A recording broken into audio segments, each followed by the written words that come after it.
Chapter 669. From the capital to Suzhou, the round trip would take at least a month. With Shui Rui secretly sending people to investigate, Yu Shu could not be at ease. She temporarily put aside the matter of helping Yun Hua find her son and did not mention it again. The trip to the princess tomb had greatly benefited her. This benefit was not material but cognitive. Although the dark cloud that had been hanging over her head had not disappeared, the pressure brought to her by the words "life breaker" was not as great as before. First of all, the importance of the Book of Mystery Maiden was far beyond her imagination. According to Yun Hua, it was related to the selection of the heir. It could completely control the politics in the current situation. Therefore, in order to lure Yun Hua to show up, Emperor Zhaoqing did not hesitate to let Jing Chen and her leave the capital and put himself in danger. Yu Shu imitated Shui Rui's train of thought to assume Emperor Zhaoqing and Titian's mentality. She compared this Scourge of Mystery Maiden, Life Breaker, and the Book of Mystery Maiden as a condition for the continuation of the De and royal family's peace. Then, Emperor Zhaoqing and Titian's actions of luring the snake out of its hole proved that the Book of Mystery Maiden was more important than the Scourge of Mystery Maiden, and the Scourge of Mystery Maiden were more important than the Scourge of Mystery Maiden. Yun Hua and Titian's accounts of the method of breaking the Scourge of Mystery Maiden were very different. It could only be said that one of them had lied. Compared to Titian, who stood on the opposite side, Yu Shu was more inclined to Yun Hua, who was using her. In fact, she seriously suspected that the Book of Mystery Maiden was also a necessary condition for Jing Chen to break the Scourge of Mystery Maiden. Otherwise, why was Emperor Zhaoqing not in a hurry to break the Scourge of Mystery Maiden for Jing Chen when the Scourge of Mystery Maiden and the Scourge of Mystery Maiden coexisted? Instead, he delayed it. Not only were they unwilling to force Jing Chen, but Yun Hua had no choice but to marry Princess Liyue. They should have realized that in front of the imperial power, any individual's will was bullsh*. In this way, could she understand that without the Book of Mystery Maiden, she could not be used to break the Scourge of Mystery Maiden for Jing Chen? Yu Shu hoped that was the case. After careful consideration, it was as if half of the burden on her body had been lifted. She would no longer have to live in fear every day, worrying that one day the emperor would issue a marriage decree and tie her and Jing Chen up to the bridal chamber. The only thing she had to be wary of at the moment was the mastermind behind the murder in Taisha Shuyuan. If it was not Yun Hua, who else could it be? In the evening, Yu Shu returned to her house on Baochang Street from the Celestial Commissioner's office. Lin went to the main kitchen to get the food box. When he came back, he saw someone sticking her head out from under the camphor tree outside the courtyard wall, looking around. He slowed down his pace and went behind that person. When he took a closer look, he saw that it was Lady Chui's little maidservant, Xiang Sui. "Sister Keiho? Why are you hiding here?" Xiang Sui was startled by her sudden voice. She turned her head and recognized Lin. With an embarrassed face, she stammered, Madam heard that you have returned to the house, so she asked me to invite you to her place for dinner." Lin was a maidservant who had been carefully trained by the consecrated people's courtyard. She looked down on Xiang Sui's timid appearance, but she smiled sweetly. She freed a hand to grab her and led her inside. "Come in with me. Let's talk inside." Xiang Sui hurriedly agreed. As the head of the household, Yu Shu lived in the north wing. Day and night, there were maidservants who guarded the gate. Xiang Sui didn't dare to trespass. She didn't even have the face to go up and ask someone to let her know. If she hadn't met Lin she might have hidden here until the second half of the night. Lin didn't directly bring her to Yu Shu. Instead, she went into the room to report. After getting permission, she brought her in. At home, Yu Shu wore a loose jacket with silk shoes and cloth socks. It was very loose. She sat on the couch with her legs bent. In her hands was a scroll of Kunling Bureau rules. When she had nothing to do, she would flip through it. She had to memorize it by heart. When she heard the reason for Xiang Sui's visit, Yu Shu's first reaction was that Aunt Chui was looking for her for no good reason. However, she couldn't leave her alone. "You go back first. Tell my mother that I will go see her after dinner." Xiang Sui felt as if she had been granted amnesty. She ran out the door and left. Lin flattened her lips. Exener, who was serving the dishes, saw this and secretly glared at her. She deftly arranged the bowls and chopsticks, scooped the soup and pulled Lin away. When Yu Shu ate, she didn't like people standing by her side to act as stakes. This was something that Yun Do, who had been by Yu Shu's side, had warned her about when they entered the door. The two maidservants went out. They didn't dare to go too far in case Yu Shu couldn't hear them. They stood in the corridor and whispered to each other. "In the future, don't be so strange. If mistress sees you, what will you do?" Xer reprimanded this young sister who had been lucky enough to be picked out by Yu Shu from the residential courtyard. Jie, don't be angry. I know I was wrong. Lin took advantage of her young age and hugged Xener's arm to act spoiled. Seeing that Xener's expression had improved, she began to gossip. I've been walking around in the inner courtyard recently and heard everyone say that the foreign in the East Wing is hard to serve. Every day she has to set out a table full of dishes for her 3 meals. There's no need to talk about chicken, duck, and fish. However, I can't see what foreign he orders in her room. If she doesn't have a portion, she will say something bad in her courtyard. If people hear it, they will gossip. Occasionally they will lose their temper and even scold our mistress. It's really too outrageous. Xen furrowed her brows. It wasn't that she didn't hear people talking nonsense these past 2 days. However, so what? Foreign Shui was their mistress's mother. It wasn't their place to control her. Even if they talked nonsense in front of mistress, they had to be careful not to make mistress unhappy. However, they couldn't pretend to be deaf and mute. Jie, I think someone should report this to mistress. No one dares to say anything. How about I go? Lin volunteered. However, Xener shook her head. I know you have a sharp tongue and want to show your loyalty. However, it's not something we should learn. I'll go discuss it with Yindo tonight. She has been with mistress longer than us, so she has less scruples when speaking. Even if she wants to curry favor, it's not our place. Xener was, after all, 2 years older than Lin. She was thoughtful and persuaded Lin with a few words. She didn't want to offend Yindo, the head maidservant in name. After the meal, Yu Shu strolled around the big garden. After digesting the food, she went to see Aunt Shui. The luxurious house on Baochang Street was a big house with 4 entrances. The middle area was separated by a garden. There were 2 side courtyards on the east and west side. Yu Shu lived in the north side courtyard. Zhao Hui moved into the west side courtyard. There were 2 independent courtyards in the east side courtyard. One was Qingshi Zhai and the other was Yuyong Pavilion. Both were newly painted with red walls and green tiles. Aunt Shui occupied Qingshi Zhai alone. At this time, Aunt Shui had already eaten dinner and was enjoying the new seasonal fruits provided by the kitchen. There was a small tea table with a few plates of pastries and a pot of fragrant tea. Yu Shu entered the house and glanced around. Her eyes fell on Aunt Shui. She hadn't seen her for a few days. Aunt Shui seemed to have gained weight. Her cheeks were rounder. She looked brand new from head to toe. Her silk clothes were newly made.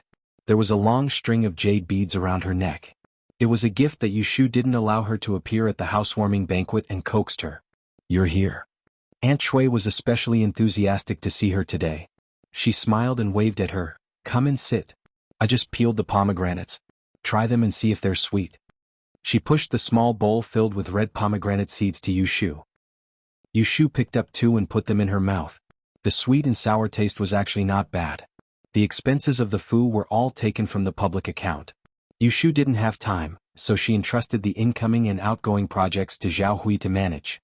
Every month, she would allocate a large amount of silver to the public account for her to use. Mother, why are you looking for me? Yu Shu was sure that Aunt Shui didn't call her over to eat pomegranates. It's nothing important. Aunt Shui looked at her expression. Seeing that she didn't intend to continue asking, she had to take the initiative to say, at the beginning of next month, it's Yin Foren's birthday. She sent me an invitation. I'm a shy person, so I want you to accompany me to the banquet. Yu Shu refused without thinking. I don't have time. You go by yourself. Aunt Shui immediately pulled a long face. It's just a banquet. You're still putting on airs here. I don't believe that you can't find half a day's time no matter how busy you are. The Yin Foreign she mentioned was the one in the former assistant minister Yin's food that Aunt Shui missed. She didn't think of anyone else. Yu Shu raised her eyebrows and said, I can find time, but how important is that Yin Foreign? Is it worth for me to personally go to her house to congratulate her on her birthday? Nonsense. She is the official assistant minister's foreign. Bah! Yu Shu spat the pomegranate seeds that she had chewed clean into the small plate and sneered, Isn't it just a 5th-level official's wife? There are at least 100 or 80 5th-level officials in Anling City. If you hit her with a pole, you can hit 7 or 8 of them. Not to mention that her words were harsh. This Yin Foreign once had ideas about her.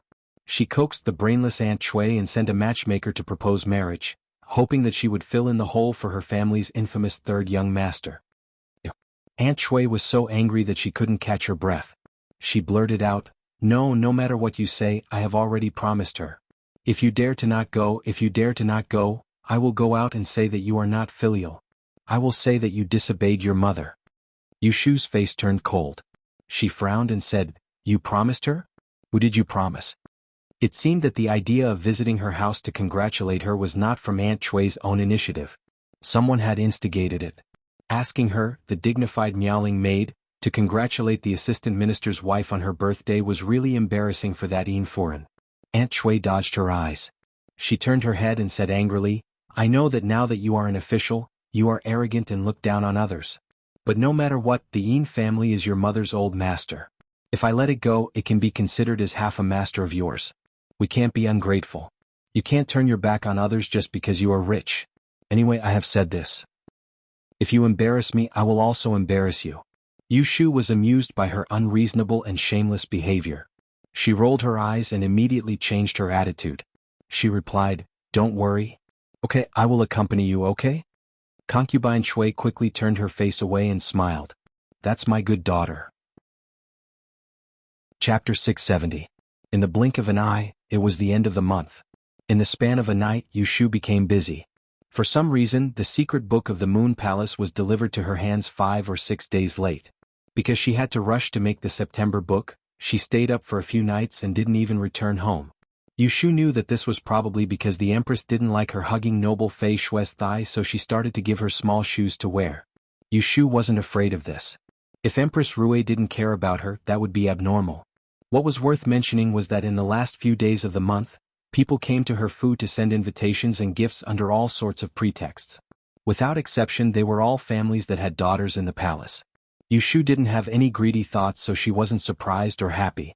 Previously, after she had shown her skill at the Gentleman Hibiscus banquet, she had experienced what it was like to receive gifts.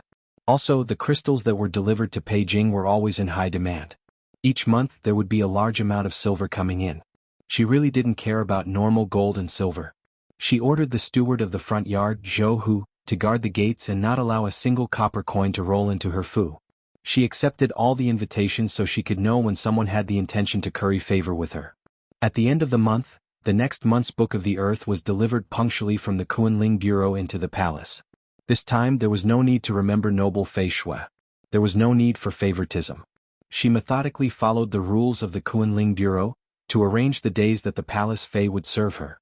She was meticulous and didn't miss a single detail. Perching Tree Palace, Empress Rui was surprised when she received the freshly made Book of the Earth. This Yuniyu was very cautious. Fine. She was the female envoy that the emperor had bestowed upon her. She was in the limelight and it wasn't good to move against her. Since she was smart and knew her place, she wasn't in a hurry to deal with her. She would let her stay in that position that attracted others' eyes.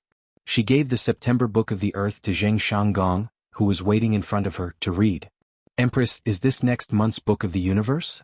While the Book of Kun was divined by the Kunling Bureau, as the head of the 6 palaces, the Empress had the right to question it and could complain to the Emperor at any time. As long as there was a problem with the Book of Kun, she could reject the Kunling Bureau, make a new decision, or punish the person concerned. Do as I say. The second day of the 9th month was the birthday of the wife of the assistant minister's residence. Aunt Chui woke up early in the morning and ran to the north courtyard. She watched as Yushu ate her breakfast and urged her, It's still early. You should go wash up quickly, change into some decent clothes and dress up well. Yushu was too lazy to pay attention to her. It just so happened that she was off today and didn't have to go to the Celestial Commissioner's morning roll call. She had already arranged her time. In the morning she would look through the books on Yi Shui that she had recently collected. In the afternoon she would go to the Yin residence with Aunt Chui. In the afternoon she would go to Baichuan Academy to see Yu Xiaoxiu. I just washed up yesterday. What's there to do? I still have business to attend to. Mother can go back to your courtyard and wait. There are carriages and horses at home.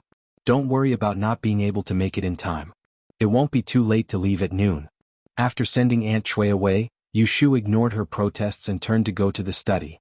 Aunt Chui chased after her with quick steps. Just as she reached the corridor, she was stopped by Xaner and Lin who coaxed her away. Aunt Chui waited anxiously for the sun to rise. Before Yushu could send someone to call her, she ran over again. Just then Yushu came out of the moon gate, dressed neatly. After all, Yushu was an official and couldn't be mentioned in the same breath as before. When she went out, she couldn't dress too casually. It was fine at home, but when she went out, she had to wear a deep dress with a silk belt around her waist and a skirt with rings. Her hair was combed into a bun and she had pearl hairpins and earrings. Her current clothes were the standard for female Celestial Commissioner officials. Most of her regular clothes were green and blue. The color was fair but not seductive. In this way she appeared dignified and immature. This was not the delicate appearance that Aunt Chui wanted to see. She immediately said with dissatisfaction, "No. Go back and change quickly. Mother remembers that you used to like those bright pink colors the most, right?" Yushu didn't argue with her. She nodded and said, "Okay, I'll go change now. Please wait for me for another hour." After saying this, she was about to go back. When Aunt Chui heard this, she quickly grabbed her. If she waited for another hour, it would be too late. "You little girl, can't you listen to me for once?" Aunt Chui gritted her teeth. "If you don't want to change, then don't change." Yushu snorted. "Then let's go." She couldn't wait to see what trap that Madame Yin had set for her. The assistant minister of the Ministry of Revenue, Yin Zhorong, was the illegitimate son of the current left prime minister, Yin Tianho. He became an assistant minister before he was 30 years old. Moreover, he held the position for 7 or 8 years. He was mediocre but could be reappointed. No one would believe that it wasn't because of his family name. Madame Yin was also the daughter of a civil official. She had a prime minister as her father-in-law. She worked hard and gave birth to 3 sons in a row. She was flattered all day, so it was hard for her not to be arrogant. However, since ancient times, doting mothers often spoiled sons. None of the 3 sons of the assistant minister's official wife were presentable. Some of them had a bad reputation, like third young Master Yin. Just because his family name was Yin, he couldn't find a good marriage. This was what Yushu knew about Yin Zhorong's family. Aunt Chui and Yushu arrived at the gate of the Yin residence by car. After delivering the congratulatory gifts, they were led into the garden. On the way they met a madam walking in front of them. Aunt Chui unexpectedly called out to her and pulled Yushu to greet her. "Madam Chiu, this is my daughter Yushu. Shu, come and say hello to Auntie." Coincidentally, this Madam Chiu was an acquaintance of Yushu. She was the wife of the assistant minister of the Ministry of Works, Chiu Jiming. A few months ago, the young miss of the Chiu family pretended to be crazy to avoid marriage. Chiu Jiming was desperate and tried to find Yushu. After that, he owed her a favor, so he helped her build the luxurious residence on Baochang Street. Madame Chiu naturally saw Yushu. When she saw Aunt Chui's drooling face, embarrassment flashed across her face. She first said to Yushu, "I haven't seen you for a long time. How is official you?" In terms of rank, Yushu and her husband were both 5th-ranked officials. In terms of friendship, Yushu had saved her daughter's life. Madame Chiu was a sensible person. She didn't take advantage of the situation and put on the airs of an elder in front of Yushu. Yushu nodded at her with a faint smile. "I'm fine. Thank you for your concern." Seeing that they actually knew each other, Aunt Chui rolled her eyes and was about to interrupt. Madame Chiu didn't give her a chance. She smiled at her apologetically and said, "My daughter came with me." After a while she disappeared. "I'll go look for her. Madam Yu, please take a seat first." After saying that, she looked back at Yushu with a meaningful look and hurriedly led her servants away. Yushu naturally wouldn't miss her last glance. Suspicious, she turned her head and asked Aunt Chui, "Mother stays at home all day. When did you know Madame Chiu?" Aunt Chui was still regretting that she missed the opportunity to get close to an official's wife. Suddenly being questioned by Yushu, her face stiffened. She turned her head and said angrily, "When have you ever cared about me?" Yushu didn't say anything and just stared at her. Aunt Chui felt uncomfortable being stared at by her. She took her arm and muttered, "Walk faster. We're late." On the other side, Madame Yin was sitting in the garden hall to entertain guests. An old maid came to her side and whispered, so she changed clothes and went to the back room, leaving her eldest daughter-in-law to accompany the guests. Did the mother and daughter of the Yu family come? They just entered the door. Madame Yin pursed her lips and smiled. Her eyes were full of ridicule. She whispered to the old maid, "Go to the front yard and keep watch. Don't let your third master slip away again." The old maid said obediently, "I just came from the front yard. Third master is drinking with young Master Yuanrong and can't leave." Chapter 671. One update, Yushu sat on a table near the window. The gallery outside the window was filled with a group of music and bamboo artists. The lively tunes could not drown out the chatter and laughter in her ears. There was a room full of women, so it was needless to think about the scene. Aunt Chui, who was originally sitting next to her, went to the host's table with a glass of wine in her hand. The golden partridge buyao in her hair danced in her eyes. She could not stay idle at all. There was no lack of curious gazes and whispers behind her back. From time to time, words like female official and female fortune teller came into her ears. Yushu looked coldly at Aunt Chui, who complimented Madame Yin together with those inferior women. Since she did not feel ashamed, she did not restrain her.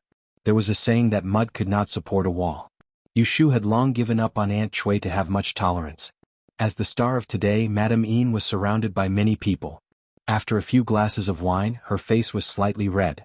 She smiled and asked someone to fill her empty glass again. She stood up slowly with the help of a maid's arm and looked around.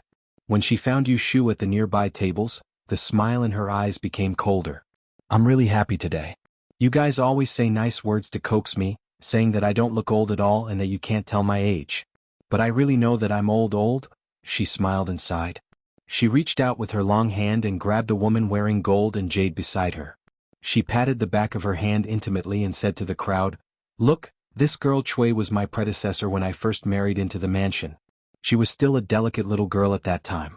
In the blink of an eye, she already has a son and a daughter and has her own family. How can I not be old?" The one she pulled was concubine Chui, the simple-minded one. As soon as she said this, the room became much quieter than before. Everyone's attention was focused on the woman she was holding. Those who knew about Aunt Chui's background mostly revealed mischievous expressions. There were also some guests who didn't know what was going on. When they slightly turned their heads to ask around, they revealed a look of surprise. Everyone knew the name of Messenger Miaoling. A while ago, there was a rumor that this young female official had a dishonorable family background and seemed to have something to do with the Yin family. It was said that Madame Yin had taken a fancy to this daughter-in-law, but did not expect that Miaoling would become so successful that she looked down on her dissolute third young master. As a result, the cooked duck could only fly away.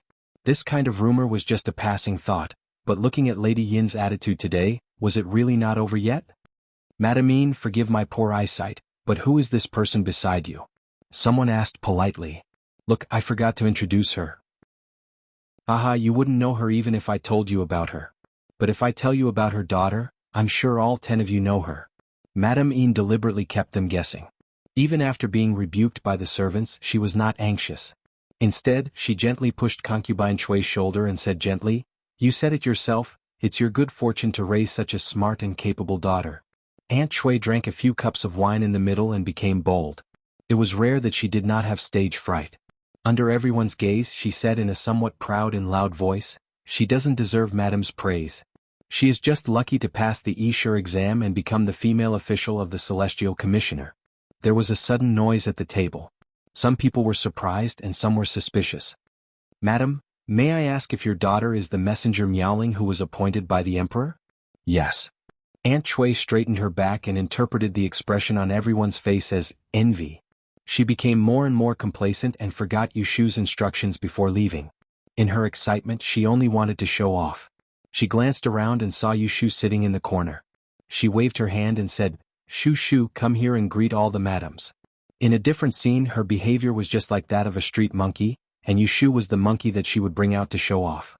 As soon as everyone stopped talking, the room suddenly became quiet. The musical instruments in the gallery outside changed a sharp tone, and everyone's eyes fell on a person by the window. Yushu sat very straight. She didn't hold chopsticks or a cup in her hand. She looked serious and obviously didn't fit in with the atmosphere here. She sat alone among the women. Her appearance and clothes were not outstanding, but she gave people a feeling of being a crane in a flock of chickens. No one would mistake her for someone else. The guests were all waiting to see her make a fool of herself, thinking that she was really unlucky to have such an unpresentable mother. She had worked so hard to become an official, yet she had to shamelessly act like a slave. She really did not feel ashamed. Madame Yin was not surprised by Aunt Chui's reaction. Looking at Yushu's gloomy face, she secretly sneered, "A nasty girl is a nasty girl no matter where she is. Letting her marry into the Yin family is flattering her.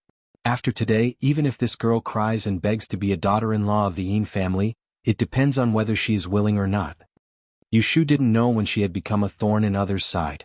Based on the scene in front of her, she could just fling her sleeves and leave, but afterwards she would have to bear the reputation of being unfilial. Her mother was standing here. No matter how embarrassing it was, she couldn't turn against her mother. In the past, Yushu didn't care about this little reputation at all. But now it was different. She had an official position and it was less than 3 months ago. She hadn't obtained the qualification to attend the court and could be impeached at any time. It was obviously not worthwhile to show off a moment of anger. Moreover, before she came, she had expected that Madame Yin would make an issue of her family background, so she was not unprepared. Mother. Yushu answered, took a glass of wine from the table, got up, walked around the table and walked to the host's table. In a few steps, she stood in front of Madame Yin. Today is Madame's big day. I propose a toast to Madame. After saying that, she drank the wine to show respect. Seeing that she could bear it, Madame Yin let go of Aunt Chui and reached out to hold her wrist. As she looked at her, she said amiably, "Good girl, you're really the same as your mother in the past. You've grown so beautiful. I don't know which boy will benefit from you in the future." Alas. As soon as she said that, all the guests at the table were speechless. Madame Yin's words didn't sound wrong, and she was just teasing the younger generation. But after thinking about it for a while, they felt that it was inappropriate. It was impossible for a serious girl to be joked about her marriage in public. Madame Yin obviously didn't take her seriously and talked casually like her own maidservant. Only Aunt Chui couldn't tell that it was a good thing. She hurriedly said, "Look at what you said. Madam, you have to pay more attention to this girl's marriage." Everyone was speechless again. They looked at Yushu with a little more sympathy for her for having such a shameless mother. Yushu frowned. She finally figured out that Madame Yin was so against her because she had sent a matchmaker to propose marriage to her, and she couldn't vent her anger. She began to regret coming here with Aunt Chui. She thought that Madame Yin had set a big trap for her, but she didn't expect that it was just a show of force and a quick tongue. It didn't even hurt or itch, so she was too embarrassed to hit him in the face. So she secretly remembered the sarcastic faces at the table and didn't mention them. Seeing that Yushu didn't say a word and didn't dare to say anything, Madame Yin was immediately relieved and didn't continue to say anything to disgust her. She turned her head and gave Aunt Chui, the silly girl, a smile and said, "In that case, you have to drink with me 3 times or I won't care about you." Aunt Chui agreed and quickly took 3 glasses of wine to toast her. Yushu saw that and didn't stop her. After she put down the glasses, she quietly pulled her back from Madame Yin's hand. "Mother, your face is red. Go and sit down." No, I have to toast Madame 3 more times. Are you happy today?" "Ah." Aunt Chui dragged her feet and refused to leave. She wanted to grab the glasses. Suddenly, someone pressed her shoulder. She looked up and saw Madame Yin's suggestive look. "Girl Chui, you can't drink anymore. Take a rest." Aunt Chui was a little sober. She looked back at Yushu and remembered the business today. She was a little flustered. She responded to Madame Yin and took her daughter to their seats. After sitting down, Yushu kept a straight face. Seeing this, no one dared to come forward to talk. Aunt Chui's eyes darted around. After a while, she whispered to Yushu, "Mother has drunk too much. I want to go out to relieve myself. Come with me." Yushu glanced at her and said, "We'll go back when we're full." Aunt Chui didn't want to leave. She pulled her and said, "I can't hold it in anymore." There were people staring at them. Yushu didn't want to pull her, so she left the table and the two went outside. At the bottom of the corridor stood a line of servant girls. When they saw them come out, they went forward. Aunt Chui waved her hand and said, "Take her to change. Madam and Miss, this way please." As soon as they left, the room became lively. It wasn't good to talk when there were people here, but now there were all kinds of talk. Was that really a female messenger appointed by His Majesty? She can't be a fake, right? They say she's a descendant of an immortal, but she doesn't look like one at all. She doesn't have 3 heads and 6 arms. It's really rare to see her today. Hearing about her is better than meeting her in person. This female imperial official is really born from the lower realm. Hey, who said that Madame Yin has her eyes on her as a daughter-in-law? If it were me, I wouldn't let my son marry her even if she gave birth to an immortal. That's too insulting. Look at her mother, she's really. The assistant minister of the Ministry of Works, Madame Chiu, sat in the middle of the table. Listening to the gossip and ridicule, she kept her head down. When someone tried to pull her over to say a few words, she just smiled back and didn't join in the fun. Listening to the people's words getting fiercer and fiercer, to the point that Yushu and her daughter were about to be flattened to the ground, Madame Chiu looked at Madame Yin, who couldn't stop laughing, and thought, "A group of stupid women. Don't they know what position Yu Lianfang is in now? What's the point of offending a female imperial official of the Kunling Bureau? You'll all go back and cry." On the other hand, Yushu and her daughter were led out of the back garden by the servant girls of the Yin residence. They walked along a quiet path and were brought to the elegant room where the guests changed clothes. When they entered, it was actually a suite. There were tea chairs and snacks outside, and the room was filled with a faint fragrance. If the windows weren't closed, it really didn't look like a place for people to pee. "Where's the toilet?" Aunt Shui couldn't find the place and asked the servant girl. She really wanted to pee. The servant girl pursed her lips and smiled. She lowered her head and said, "Madam, please follow me." Aunt Shui followed her for 2 steps and suddenly stopped. She turned to look at Yushu and opened her mouth hesitantly. Yushu turned back and saw her expression. She raised her eyebrows and asked, "What's wrong?" Aunt Shui smiled guiltily and said, "I'm going to pee. You have to wait for me. Don't go too far." Yushu acted as if she didn't see anything wrong with her. She waved her hand and said, "Go quickly. I'll wait for you here. I won't go anywhere." When the servant girl led Aunt Shui to the back of the room, Aunt Shui turned around and her expression darkened. She sat down on the chair and muttered to herself. Chapter 672. Guild Master. Congratulations to Myriad for having a new Guild Master, KDSS. Scattering flowers. Although Lady Yin only invited women for her birthday, she had 3 sons after all. Some of the female guests who came to congratulate her brought their children with them.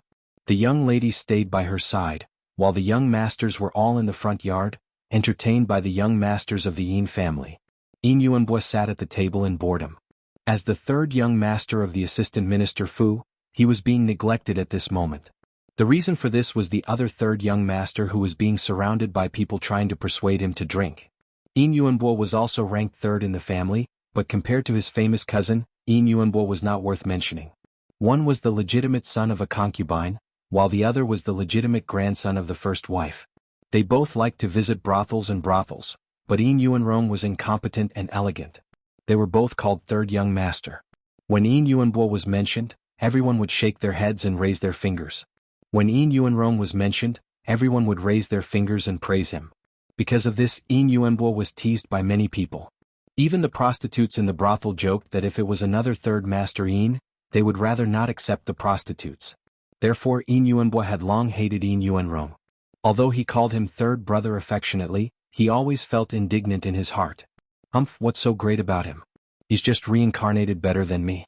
Drink, drink, drink. It's good to drink too much. I'll make a fool of myself today. Yin Yuanrong was also wronged. He shouldn't have come today. Not to mention that the birthday girl, Madame Yin, was his aunt in terms of seniority. He didn't even take Yin Zhorong, his uncle, seriously. It was true that Madame Yin sent the wedding invitation to the old residence, but according to usual practice, it was enough when the gift was delivered. Even his mother wasn't willing to lower herself to join in on the fun, let alone someone as proud as him. He could only blame himself for not having any official work today. He went out to have fun and happened to meet his cousins in this residence, so he was forcibly dragged over to drink. In fact, not long after he sat down, he wanted to slip away. It was really boring to drink with a group of teenagers and listen to their flattery. It would be better to hug a beautiful girl and listen to music. On the other side, Yin Yuanbo was racking his brains to think of a way to prank him. A servant suddenly appeared behind him and whispered in his ear, "Young master, Madam is looking for you." Yin Yuanbo got up impatiently and walked outside. Yin Yuanrong saw him and took the opportunity to stop him. "3rd brother, wait for me. Let's go together." Yin Yuanbo stopped and turned back with a dry smile. "3rd brother, I need to go." Yin Yuanrong did not care about what he was going to do. He pushed aside the group of children who were fawning over him and strode forward. He grabbed Yin Yuanbo's shoulder and pushed him out with a smile. "Let's go together." They wanted to go to the toilet. The others were too embarrassed to follow them and could only watch them leave. After leaving the central room and passing through the winding corridor, Yin Yuanrong let go of Yin Yuanbo and said, "I suddenly remembered that I have something to do, so I'll be leaving first. When you get back, remember to tell your eldest brother and 2nd brother for me." Seeing that he was about to leave, Yin Yuanbo hurriedly stopped him. It wasn't easy to catch him, so how could he let him go just like that? An idea suddenly came to his mind. He shamelessly said to Yin Yuanrong, "Sangu, don't be in such a hurry to leave, I have something good to show you." "What is it?" Yin Yuanbo didn't have anything good to show him. He just wanted to keep him here. "That thing is interesting. You'll like it. Come with me." The servant couldn't help but remind him, "Young master, madam? What, madam? Yin Yuanbo glared at him and turned to Yin Yuanrong. My mother is afraid that us brothers will not take good care of you and neglect third brother. Yin Yuanrong said casually, we're brothers. No need to be so polite. What is it? Take me to see? Okay, Yin Yuanbo agreed. Seeing that the servant didn't move, he kicked the servants but and scolded, what are you standing there for? Lead the way. The servant had been ordered to take Yin Yuanbo to the rear courtyard, but no one had told him what to do if there were other people with young master. Yin Yuanbo kicked him so hard that he couldn't think straight and foolishly led the two to the rear courtyard. Yushu waited for the time it took to drink a cup of tea for Aunt Chui. Seeing that she didn't come out, she didn't rush her. She just waited and waited. Slowly she felt stuffy. She wiped her forehead and sweat came out. It was autumn. One had to wear at least 2 layers of unlined clothing when going out. No matter how hot the sun was outside, one wouldn't sweat. Yushu took out a handkerchief to wipe her sweat as she stood up and went around to the back of the room to look for Aunt Chui. Unsurprisingly, there was no one inside. There was a back door connecting the inner room to the corridor. Aunt Chui and the maidservant who led the way must have quietly left from here. She pulled the doorknob and found that the door was locked from the outside. Just then she heard a not too loud kacha sound in front of her. She turned around and quickly walked back to the front, only to find that the front door was also locked from the outside. The windows in the room were all closed, only letting in light but not wind. The front door and back door were both locked. There was no doubt that she was trapped here. In this situation, Yushu wasn't in a hurry to shout for help. She still couldn't figure out why Madame Yin had locked her in this room. How did Aunt Chui be persuaded by her to follow an outsider to harm her? She walked around the room a few times and looked at every corner, but she didn't find anything special. Yushu wiped her sweaty neck with a handkerchief and sat back on the chair irritably. She frowned. Why was it getting hotter and hotter? If she wasn't very clear-headed and there wasn't any strange smell in the room, she would really suspect that Madame Yin was so bold that she dared to drug her and wait for an opportunity to find someone to tarnish her innocence. If Madame Yin didn't have a pumpkin on her neck, she should know the consequences of doing this. Did she really treat her as her own maidservant and kill her indiscriminately? She was an official of the imperial court with a black veil on her head. Once something happened, how could she, the wife of an assistant minister, bear the responsibility? Yushu didn't think that Madame Yin was so stupid. The teapot on the table was empty. Soon Yushu's mouth was dry and the back of her clothes was wet with sweat. Her close-fitting clothes were sticking to her body, making her feel sticky and uncomfortable. Yushu couldn't bear it anymore. She loosened her belt, took off her outer robe, threw it on the chair, took off her shoes and stepped on the ground barefoot. Yushu looked down at the ground and walked back and forth a few steps. She sneered and said, I was wondering why it was so hot. It turned out that there was a fire dragon under the ground. In her luxurious house on Baochang Street, there were several bedrooms with fire dragons under the ground. The porcelain pipes were buried under the floorboards. They would heat up the moment they were burned. Although the charcoal was useless, they could drive away the cold in winter. Ordinary rich people couldn't afford such things. The room was getting hotter and hotter. Yushu's chest and back were wet with sweat, and the makeup on her face was smudged. She pulled the chair under the window and sat on it with her legs curled up. She fanned herself with her clothes while thinking about Madame Yin's tricks. She didn't know how much time had passed. Just when she was about to faint from the heat, there was finally some movement outside the door. With a click, the lock was unlocked. Yushu immediately stood up. She didn't even bother to put on her shoes and ran to open the door to get some fresh air. She was about to suffocate to death. Third brother, you said that you have something good to show me. Why did you bring me here? We're almost there. Don't worry. The voice was just in front of her. She could vaguely see figures. Yushu could tell that they were 2 men. Her mind turned quickly. In a flash, she closed the door in front of her with a bang. Such a loud sound alarmed Yin Yuanrong and Yin Yuanbo, who were not far away. They looked up at the tightly closed door in front of them and looked at each other. What happened just now? There seems to be someone. Let's go and take a look. The 2 of them came to the door one after another. As the owner, Yin Yuanbo went forward to push the door. He pushed it, but the door didn't move. He shouted unhappily, Who's hiding inside? Come out. Why did you run when you saw young master? Did you do something bad, huh? Yushu stood at the other side of the door with her hands against the door. Her face was black.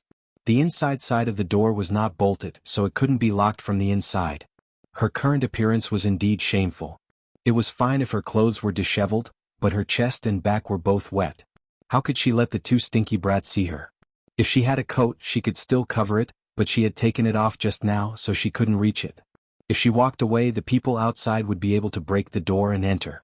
If someone saw her in such a sorry state, they would go out and disturb the guests who were eating wine in the garden. Even if there was nothing wrong, people would still talk about it. She wasn't afraid of rumors, but she didn't like it when people casually made up stories. Damn it. Yushu heard that at least one of the people standing outside was the young master of the Yin family. Maybe it was the third young master who was so notorious that even dogs despised him. She instantly understood Mrs. Yin's plan. That woman was not willing to give up being her mother-in-law. I told you to come out. Did you hear me? Yin Yuanbua only thought that there was a servant hiding inside. He shouted several times but no one answered. He felt embarrassed in front of Yin Yuanrong, so he kicked the door angrily. Bastard, come out. But this good-for-nothing usually didn't practice martial arts, so he was not as strong as Yushu. He kicked hard until his legs were numb, but the door was still closed. Yin Yuanrong was amused. He held back his laughter and said to Yin Yuanbua, "Third brother, don't be angry. Let me do it." Yin Yuanbua reluctantly stepped aside. Yin Yuanrong turned his toes and was about to kick. As soon as he lifted his leg, he heard a cold voice coming from the door. "Who's outside? How dare you be so presumptuous?" It was a woman. Yin Yuanrong's ears pricked up, but his legs didn't move. He stared at the crack of the door and asked, "Who are you? Why are you hiding? Are you a thief?" Yushu took a deep breath and suppressed the anger that was about to erupt. She said, "I am the lady messenger Miaoling who was personally bestowed the title by the emperor. I am now a guest in your residence and am changing here. As men, how can you intrude into the backyard? This is ridiculous." Yin Yuanrong's eyes lit up when he heard the woman's angry and cold tone. He was not shocked by Yushu at all. Instead, he laughed at her. "What messenger Miaoling? You're hiding. I think you're a fake. Open the door and let me know who you are." After saying that, he pressed his hands on the door and pushed it forward. Yin Yuanrong was able to become the left deputy commander of the Yulin Royal Guards at the age of 20. In terms of martial arts, he was much stronger than Yin Yuanbua, who was always at a disadvantage in fights. The resistance of Yushu on the other side of the door was almost nothing to him. He exerted a little force and the door bounced open. Yushu staggered 2 steps back and fell to the ground. She crossed her arms in front of her chest and bent her legs. She raised her head and met Yin Yuanrong's piercing eyes with her angry almond-shaped eyes. She gritted her teeth and said, "Don't look at indecent things. If you look again, I'll poke your dog eyes blind." Yin Yuanrong was a little disappointed. He thought that the person behind the door was a stunning beauty. He didn't go to the hibiscus gentleman's banquet on the 6th of June. Later, he heard people talking about this female fortune-teller. They all praised her and always thought she was a special beauty. But as soon as Yushu spoke, he narrowed his eyes and the disappointment in his heart was instantly replaced by excitement. Chapter 673. After the feast, some guests took their leave. A few of them left in 2s and 3s. Madame Yin couldn't sit still anymore. It had been almost an hour since the mother and daughter left. There should have been some movement. She didn't want any accidents to happen. Just as she was thinking, a person rushed in from the corner door of the reception hall. Lady Yin saw that it was old maid Zhao, who she had sent to keep an eye on. From her expression, it seemed that something had happened. She was delighted and pretended not to see her. She turned her head away and waited for her to come forward. Unexpectedly, old maid Zhao didn't follow her previous instructions and shouted. Instead, she moved closer to her and whispered, "Madam, it's bad." Lady Yin thought that she was confused and frowned. However, when she heard the next sentence, she froze. Young Master Yuanrong went to the backyard with the third master. They saw Miss Yu's untidy appearance. Lady Yin's expression couldn't help but change. The people around saw it and asked, "What happened?" Lady Yin held her breath and swallowed it. She stood up and smiled at them. "It's nothing. There were a lot of guests today, so the gatekeeper didn't check carefully. A little thief sneaked in and was caught just now.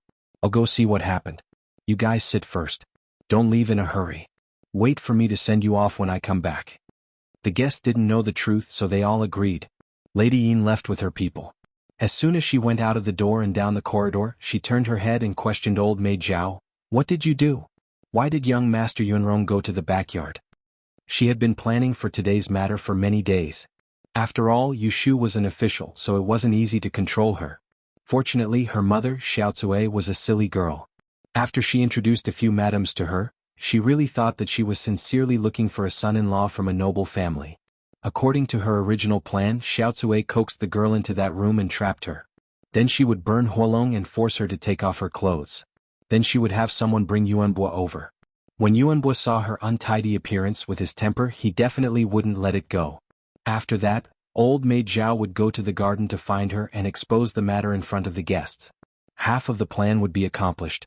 It was a fact that her son had seen her in such a disgraceful state. As long as Yuanbo insisted that it was the lass who seduced him on purpose, the guests today would be biased towards the Yin family when the news got out. It would be the lass's fault for being indiscreet. With this in mind, no matter how important that lass's official position was, she would not be able to marry into a good family. She would not even be able to become a legal wife. Now that she had succeeded, all she had to do was wait for the storm to blow over, then she could coax and scare Xiao Cui. In the end, this famous female fortune teller might even cry and beg to marry into her family. Lady Yin had made a good plan, but she had never expected that Yin Yuanrong would interfere. With the appearance of such a person, her entire plan was ruined. Old maid Zhao said timidly, "This servant also doesn't know. I clearly only asked third master to come to the back courtyard, so why did young master Yunrong come along? This servant followed your instructions to lock and open the door, but third master didn't manage to kick the door open. Instead, young master Yunrong broke through the door.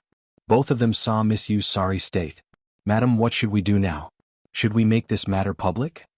Lady Yin clasped her hands together and twisted her fingers. After thinking it over again, she knew that she couldn't do it. She slapped old maid Zhao's face and angrily said, "Useless thing, shut up. Let's go, quickly take me there." Make it public? How could she make it public? Since Yin Yuanrong was involved, this matter could only be hidden. The third young master of the West residence was her eldest sister-in-law's favorite grandson. The old lady was extremely biased towards him. If she really did something dirty in her residence, even if she didn't do it on purpose, would the Prime Minister's estate believe her? They would definitely think that she had deliberately schemed against them. Just that powerful eldest sister-in-law alone wouldn't forgive her. When Lady Yin rushed to the backyard, Yin Yuanrong hadn't left yet. Yushu hadn't left in anger either. Together with Yin Yuanbo and the other two, they were sitting in the elegant room where the fire dragon had been burned, waiting for her, the mastermind. There were originally only 2 chairs in the room. Yushu had pulled one to the window earlier and she was sitting there. She had already put her coat back on, covering her almost soaked inner clothes. Apart from her hair being a little messy, no one could tell that she had just been in the sauna for an hour. On the other chair, Yin Yuanrong sat with his legs crossed and one hand supporting his chin. He stared at Yushu without any scruples. Yin Yuanbo stood at the door and asked someone to bring a chair from next door. The room was too stuffy and he couldn't stand the heat. Yushu's face was cold from beginning to end. She ignored everyone. Yin Yuanrong teased her for a long time, but she didn't even give him a cold look in return. However, he didn't give up. After a while, he took the initiative to strike up a conversation. "Are you really the female official who attracted the rain at the Water and Land Conference?" "I don't think so. How old are you? Are you 15? Are you of marriageable age?" Yushu had washed her face with sweat and wiped off her makeup. Her curved eyebrows and flushed face made her look very young and tender. "Still angry? I told you I didn't do it on purpose. If you had said you weren't wearing clothes, I definitely wouldn't have barged in." He deliberately emphasized the words "not wearing clothes," hoping to provoke Yushu. Even if she quarreled with him, it would be more interesting than him talking to himself. "Say something. Why aren't you saying anything? Are you mute? Say, how about this? Tell me clearly why you're hiding in this room without clothes. I won't tell anyone. If you won't say, then I'll just make a random guess. Are you admiring my reputation? Did you know that you would meet me today, so you didn't wear clothes in an attempt to seduce me? Isn't that right?" I guess I'm right." You tacitly agree. Yushu didn't say anything, but in her heart, she silently slapped the mouth of this shameless man 100 times. Lady Yin walked to the door and happened to hear Yin Yuanrong's last 2 sentences. Her eyes flashed. "Mother." Yin Yuanbo jumped up from his chair to greet her. Lady Yin pulled him back and pinched his palm hard, hinting for him not to speak. She stopped outside the door and muttered, "Why did you call mother over in such a hurry? Didn't I tell you to stay in the front courtyard to entertain the guests?" As she spoke, she stepped into the room and looked around first. She looked at Yin Yuanrong and then looked at Yushu. She forced out a surprised expression. "Miss Yu, I didn't see you two return to the banquet in such a long time. I thought you two had left long ago. Why did you come here? Yushu looked at her coldly, pretending to be ignorant. She didn't move from her chair and slowly said, "Shouldn't Madam know best why I'm here?" Lady Yin pretended to be confused. "What do you mean?" "What do I know? Miss Yu, where's your mother? Why don't I see her?" Yushu closed her eyes, took a deep breath and said, "Lady Yin, I just want to ask you. Does your family want to become enemies with me today?" It wasn't that she didn't do a divination before she left, but she didn't expect that a good divination would make her suffer a loss. She was careless. If she had known earlier, she wouldn't have saved that bit of Tihu incense and wouldn't have made a fool of herself today.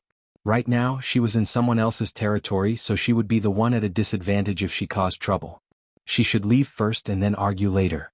Hearing this, Lady Yin's face instantly turned serious and she said unhappily, "I asked you what happened, but you refused to tell me. Why are you questioning me like this? I treat you as a guest, so don't go too far." Yushu nodded as if she had heard her answer. She pressed on the armrest and stood up. She lowered her head to rearrange the hem of her sleeves and said, "If you respect me, I will respect you tenfold. Don't regret humiliating me today." After saying this, she flicked her sleeves and strode past the mother and son. She didn't look back. When had Lady Yin ever been spoken to so harshly like this? She turned around and stared at Yushu's back as she walked away. She wanted to poke 2 holes in her back. She was extremely annoyed. If it weren't for Yin Yuanrong's presence, she wouldn't have let her go so easily. On the other side, Yin Yuanrong also came to a realization. He wasn't stupid, but he didn't understand the situation at the beginning. Just now, after hearing Yushu's words, he had a rough idea. Could it be that his aunt wanted to bring Yin Yuanbua and that little girl together, but he ruined her plans? Yin Yuanrong rubbed his chin and didn't want to stay any longer.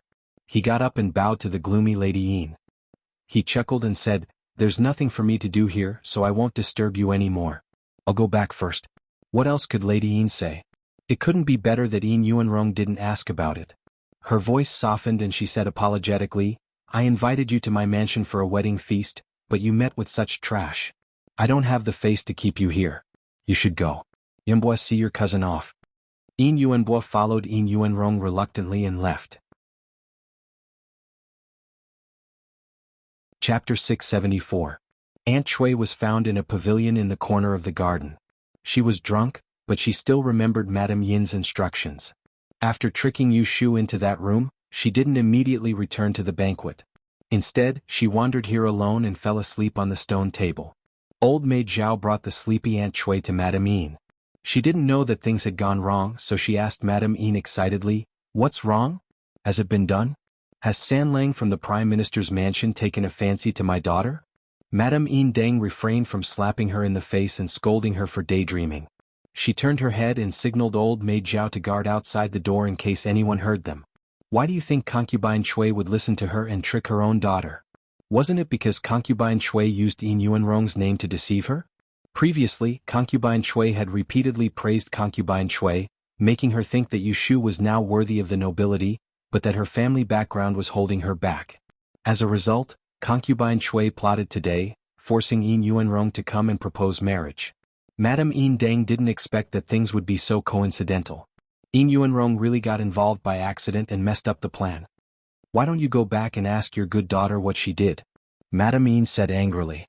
Aunt Chui sensed that something was wrong and became nervous. What did she do? Did she run away? Didn't she bump into the Prime Minister's young master?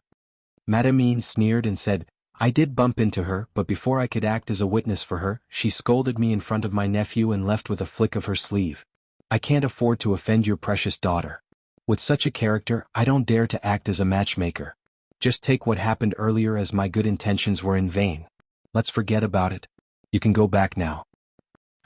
Aunt Chui said with a red face. She was angry and embarrassed. She patted her thigh and said, "That wicked girl, how dare, how dare. Madam, please don't be angry. I'll definitely teach her a lesson when I get back. I'll beat her to death." At this point, Madame Yin had no patience to deal with her. She could only push the blame onto Yushu to smooth things over. She asked the mother and daughter to go back to the nest to fight among themselves. Since it was Aunt Chui who was involved, Madame Yin could not put the blame on her. No matter how angry that girl was, Madame Yin could not expose what happened today. Lady Yin dismissed Aunt Chui fearlessly and turned to talk to her youngest son. She had to carefully remind him not to say a word about Yin Yuanrong running into Yushu today. She didn't care about Yushu's reputation, but she was afraid that the sister-in-law of the West Mansion would make trouble for her. Aunt Shui returned home dejectedly. Suppressing her anger, she rushed to the north wing but was stopped by two maidservants who were guarding the door. "Madam, please wait for a moment. Allow this servant to go in and inform her." "Get away from me. I'm her mother. Do I need you to inform her if I want to see her?" Aunt Shui pushed them away. It was the first time that the two little maidservants encountered such a thing. They were a little helpless and didn't dare to stop her. Then she broke in. It was funny that Aunt Shui had lived in this mansion for many days, but it was the first time that she took the initiative to come to Yushu's place. There were 2 suites in the north wing and more than 10 rooms. She didn't know which room was the one guarded by the maidservants. It was rare for her to be smart. She rushed to the one guarded by the maidservants. "Get out of the way." Akiko Abe was standing outside the door. Since she recovered, she was called by Yushu to serve her. Yushu was not afraid of her strange things because she was very obedient. She liked her more than the 2 sisters who were bought from the supply house at a high price. Akiko Abe stood in the middle of the door and stopped Aunt Shui. Akiko Abe bowed and said in a low voice, "Master is taking a bath in the inner room. Madam, go next door and drink some tea to calm down. Wait for Master to come out." Aunt Shui didn't listen to her. She reached out and pulled her. "I'm her mother. Why haven't I seen her?" Akiko Abe hugged her arm and knelt down in front of her. Then she whispered, "Madam, please calm down. This servant deserves to die." No matter what mother she was, her master told her to guard the door. She had to guard it. She wouldn't let anyone go in. Aunt Shui was firmly held by her. No matter how hard she tried, she couldn't break free. In a fit of anger, she slapped Akiko Abe's face. "You little bitch, get out of my way." After being slapped, Akiko Abe's face was burning. But she didn't say anything and didn't let go. The noise in this room alarmed the busy servants in the courtyard. Some were washing clothes, some were cleaning, and some were taking a nap. They all ran out to see what was going on. When they saw concubine Shui's posture, they all knelt down and tried to persuade her to calm down. However, they were not as stubborn as Abe Kizo, who dared to pull their master. With such a noise, Yushu, who was in the room, heard it. She closed her eyes and sat in the bathtub. Then she rubbed the sticky discomfort on her body. After washing, she wrung her hair dry and wrapped it with a towel. Then she put on a dry and soft silk dress. She stepped on the wooden clogs and walked outside. There was a teapot and a pair of round peach blossom porcelain cups. The temperature of the water was just right. She poured a cup and sat cross-legged on the couch. Then she slowly drank it. After that, she let out a long sigh of relief. Then she aimed at the door. She raised her hand and threw the empty cup at the door. Bang! The outside of the room was quiet for a moment. Yushu stared at the door with a blank expression and said, "Akiko, let her come in." Then the door was opened. Aunt Shui almost fell in. Her mouth was cursing, "You are a group of slaves. You should be killed 1,000 times. You don't take me seriously. Each and every one of you should die." Bang! Yushu also threw the other cup. Aunt Shui was stunned. "Go back to what you should do." The servants outside the room scattered like birds and beasts. In the blink of an eye, only Akiko Abe was left. "Akiko, close the door and come to me." Akiko Abe obediently closed the door and quickly moved to the couch. Then she silently knelt at her feet and bowed her head. Yushu lifted her chin and looked at her swollen face. This child was born with a fairer skin than ordinary people. The fingerprints on her face were particularly obvious. Fortunately, there were no scratches. Otherwise, Yushu would be distressed. She couldn't find a servant like her in the entire Dain dynasty. Aunt Shui saw that Yushu ignored her and cared about a servant. She couldn't help but feel depressed in her heart. Could it be that she, as a mother, was not as important as a servant? Yushu touched Akiko's head and made her kneel on the couch. Then she looked up and talked to Aunt Shui. "Why did you come back?" At this moment, Aunt Shui was dizzy with anger. Her courage flew out and she screamed, "I came back to settle accounts with you, you damn girl. I worked hard to arrange a good marriage for you, but it was all ruined by you. You even dare to scold the madam. What else do you not dare to do?" She did something wrong, but she righteously blamed Yushu. Fortunately, Yushu had just taken a bath, so her anger had dissipated by half. Otherwise, she might have done something outrageous. Not knowing what kind of magic potion Madame Yin and Deng had fed Aunt Shui, Yushu simply didn't defend herself. She waited until she finished scolding and gasped for breath before she slowly said, "You arranged a good marriage, But you lied to me to take off my clothes and wait for people to offend me? Aunt Chui angrily said, "Is he an ordinary person? He is the son of the Prime Minister's mansion. His character and appearance are first class. He is a good husband that can't be found even with a lantern. What kind of noble person do you think you are? Will you lose a piece of your flesh if you let him see you? If you can marry into his family, you will burn incense for several lifetimes. You will smile even in your dreams. Why are you dissatisfied with a marriage that can't be found even with a lantern, ah?" Her voice was so sharp that it almost pierced through the roof. Looking at her flushed face and fierce look, Yu Shu suddenly felt that it was very meaningless to argue with a woman like her. Even if she could persuade her today, she would still take the opportunity to be muddle-headed tomorrow. She knew that this person didn't learn her lesson. She was selfish, greedy, and only cared about profit. Perhaps to Yu Xiaoxiu she still had some motherly heart, but to her own daughter, she was the culprit who caused her to be unable to climb into the young master's bed when she was young and beautiful and had to leave her hometown to live a hard life. She couldn't love her from the bottom of her heart, so she didn't think about her and didn't even care about her life. Even if her food and clothes were given by Yu Shu, even if her face when she went out was given by Yu Shu, she wouldn't care about Yu Shu at all, because she felt that it was natural. In her view, these were all things that her daughter owed her. She enjoyed them with a clear conscience and didn't feel the slightest bit grateful. If she was really an honest ancient woman with such a mother, who didn't hesitate to plot her daughter to take off her clothes in order to cling to the rich and powerful, then she would probably kill herself. Fortunately, this was not her mother. Fortunately, she had no feelings for this woman. All the tolerance and kindness she gave her was only for Yu Xiaoxiu, her younger brother. You want to be in-laws of the Prime Minister's Fu? Do you think that your current life isn't good enough? Yu Shu asked. Right now you have to have 10 sets of clothes made of fine cloth every season. I allowed it. You have to eat a table full of food and drink every time you have to drink bird's nest snow fungus. I also allowed it. That woman said that the clothes didn't have jewelry to match, so I spent several hundred taels to have a goldsmith make them and send them to you. Whatever you want, I will give it to you. What are you still dissatisfied with? Every time Aunt Chui heard her say this, her anger would weaken. In the end, she opened her mouth but couldn't be fierce anymore. She said with a lack of confidence and grievance, "I'm doing it for your own good." Yu Shu shook her head and calmly told her, "I don't need you to do what's best for me. Let me ask you, today at the assistant minister's Fu, have you ever thought that if I was forced to take off my clothes and the person I saw when I opened the door wasn't the young master of the Prime Minister's Fu, but a random manservant or a guest who accidentally barged in, and that person already has a family background, would I still want to protect my reputation and become someone else's servant or concubine? If this gets out and my reputation is ruined, there will be an imperial censor who will report me for misconduct and become a celestial commissioner. I will lose my salary and no one will curry favor with me. Think about it, will you still be able to live such a luxurious life?" Aunt Chui was stunned and her face slowly paled. People were like this. Rather than scolding and harming others, it was better to let her know that she almost harmed herself. Only then would she panic and know that she was wrong. I let you go out to relax and make friends, not to cause trouble for me. This time you almost harmed the entire family. If I don't care about you, sooner or later, you will implicate us and we will all have to beg on the streets.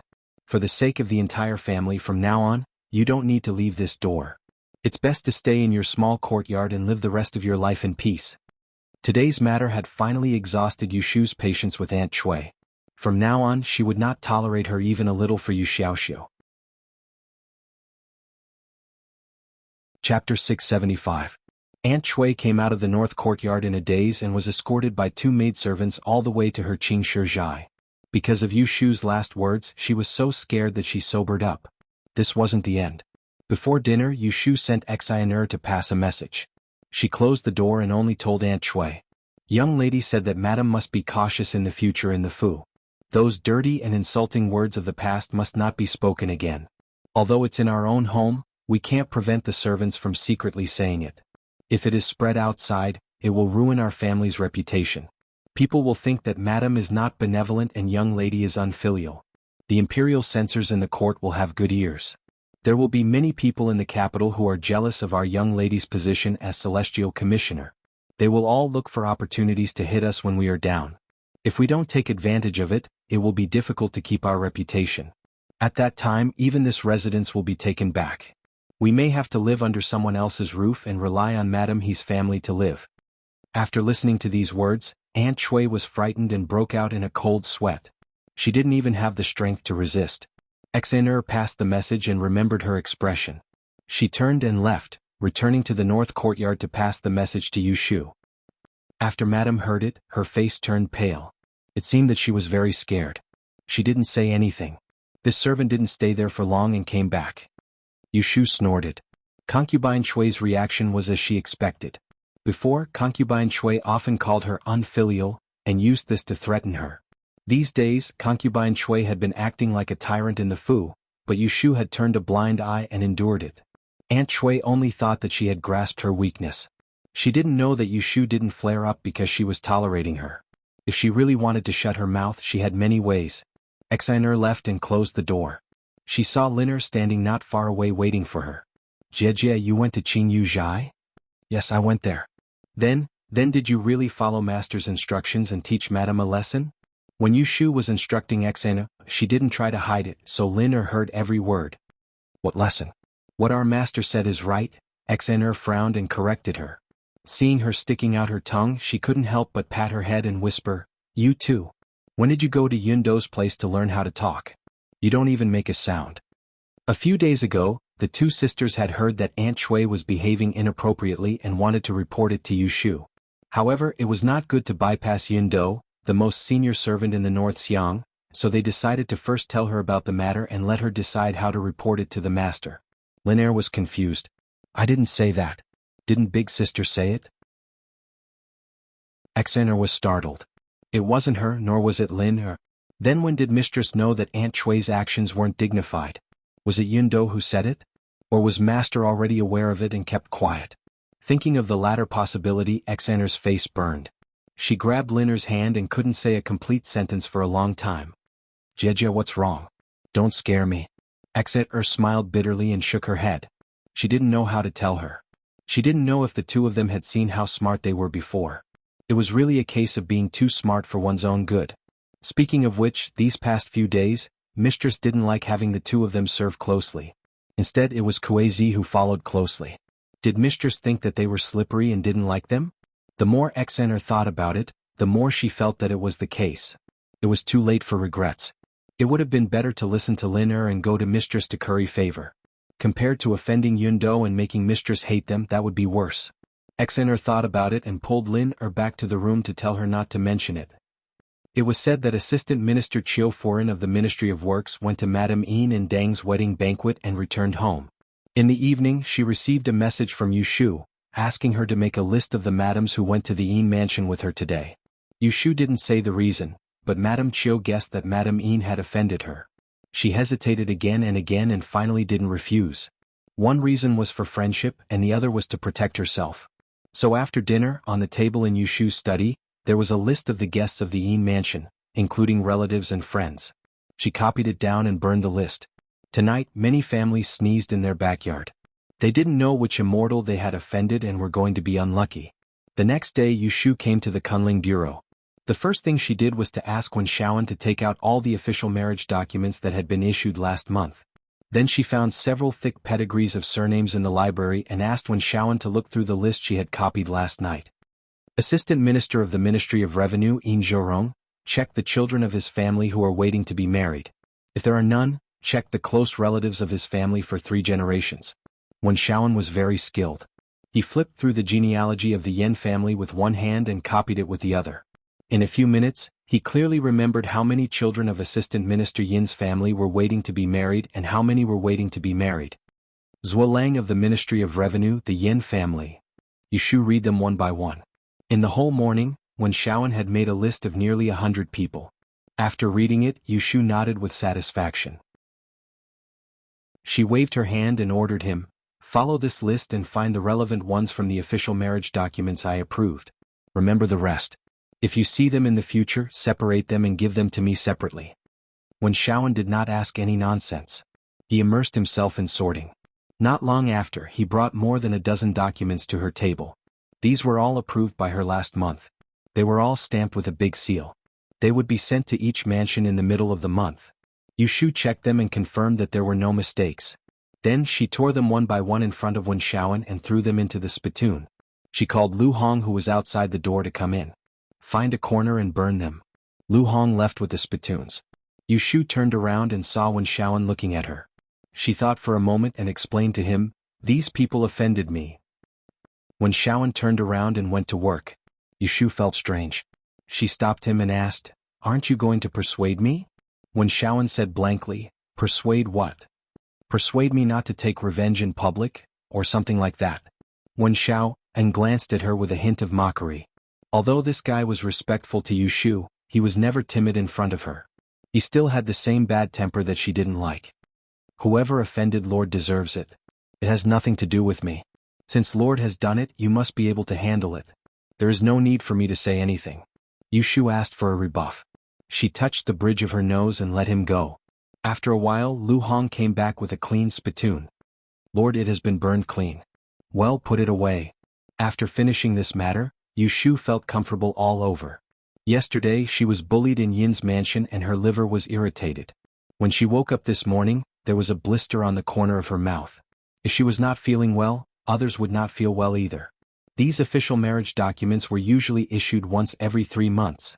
They didn't need to be examined by the right commander. Yu Shu had the right to decide when to issue them and whether or not they were married. She, the female imperial official, had the final say. Wuxiaman didn't have a few layers of secret channels. In the past, most of the female imperial officials made their fortune through this way. It was an old rule for many years to withhold the documents. If a family couldn't wait for the official to issue the documents, they would pay for it. If they met an ignorant family, they would even delay it for a year or so. Yu Shu had just entered the officialdom, so she had not been infected by the custom of taking people's money to eliminate disasters. When the previous batch of official marriage documents, she said that she would rather destroy 10 temples than destroy one marriage. She approved all the documents that could be approved at once. She had good intentions and didn't want to embarrass anyone. This time it was Madame Yin and Deng who angered her. She burned the official marriage documents and waited for it to happen in the middle of the month. Anyone with eyes would know who she had offended, including the families close to Assistant Minister Yin's mansion. Although it was said that she was venting her anger, she actually wanted to slap Madame Yin and Deng in the face. If she dared to instigate concubine Chui to deceive her, she would make all her relatives and friends avoid their family from now on. Whoever was close to Madame Yin and Madame Deng would not be able to marry smoothly. In the evening, Yu Shu went to Wangji Tower. She was in a bad mood and wanted to find Shui Rue to drink to relieve her boredom. She didn't meet Shui Rue, but she ran into Jiang Mia. Jiang Mia had lived in Wangji Tower for a few days. The shopkeeper, Lin Fu, knew her identity and didn't dare to neglect her. He invited an old friend to the backyard and had tea in a private room downstairs. Hualan. Yu Shu called her by her little name. The two of them had gambled wildly at the Chui family's gambling house and became friends. Yu Shu liked her straightforward personality. She didn't look unfamiliar after not seeing her for a long time. "Are you looking for my eldest brother? He's not here." Jiang Mia smiled and said, "Why are you looking for him?" "I'm looking for you." Yu Shu stood next to her suspiciously and asked, "What's the matter?" "Yes, a happy occasion." Jiang Mia took out a gilded invitation from her sleeve and handed it to her. "It's my mother's birthday in 3 days. Please come as a guest." Yu Shu frowned. She felt uncomfortable when she heard that someone else was having a birthday celebration. She had just suffered a loss at Madame Yin and Deng's wedding banquet. Her anger hadn't subsided yet, and now she was here again. To tell the truth, she didn't want to go. Jiang Mia saw that her expression wasn't right and stopped smiling. She said unhappily, "You don't want to come? Are you looking down on me?" "What are you talking about?" Yu Shu said, "It's you who is looking down on me." Jiang Mia sneered, "How am I that snobbish? I invited you here because I like you as a friend. All the girls in Shangjing are lovey-dovey. Only you and I have the same taste. That's why I personally came here. If you don't want to come, then so be it. There's no need to say such self-deprecating words." Yu Shu was speechless. How was she self-deprecating? Wasn't it just a casual remark? Fine, this person really wasn't someone who could be joked about. "I'll go." She accepted the invitation.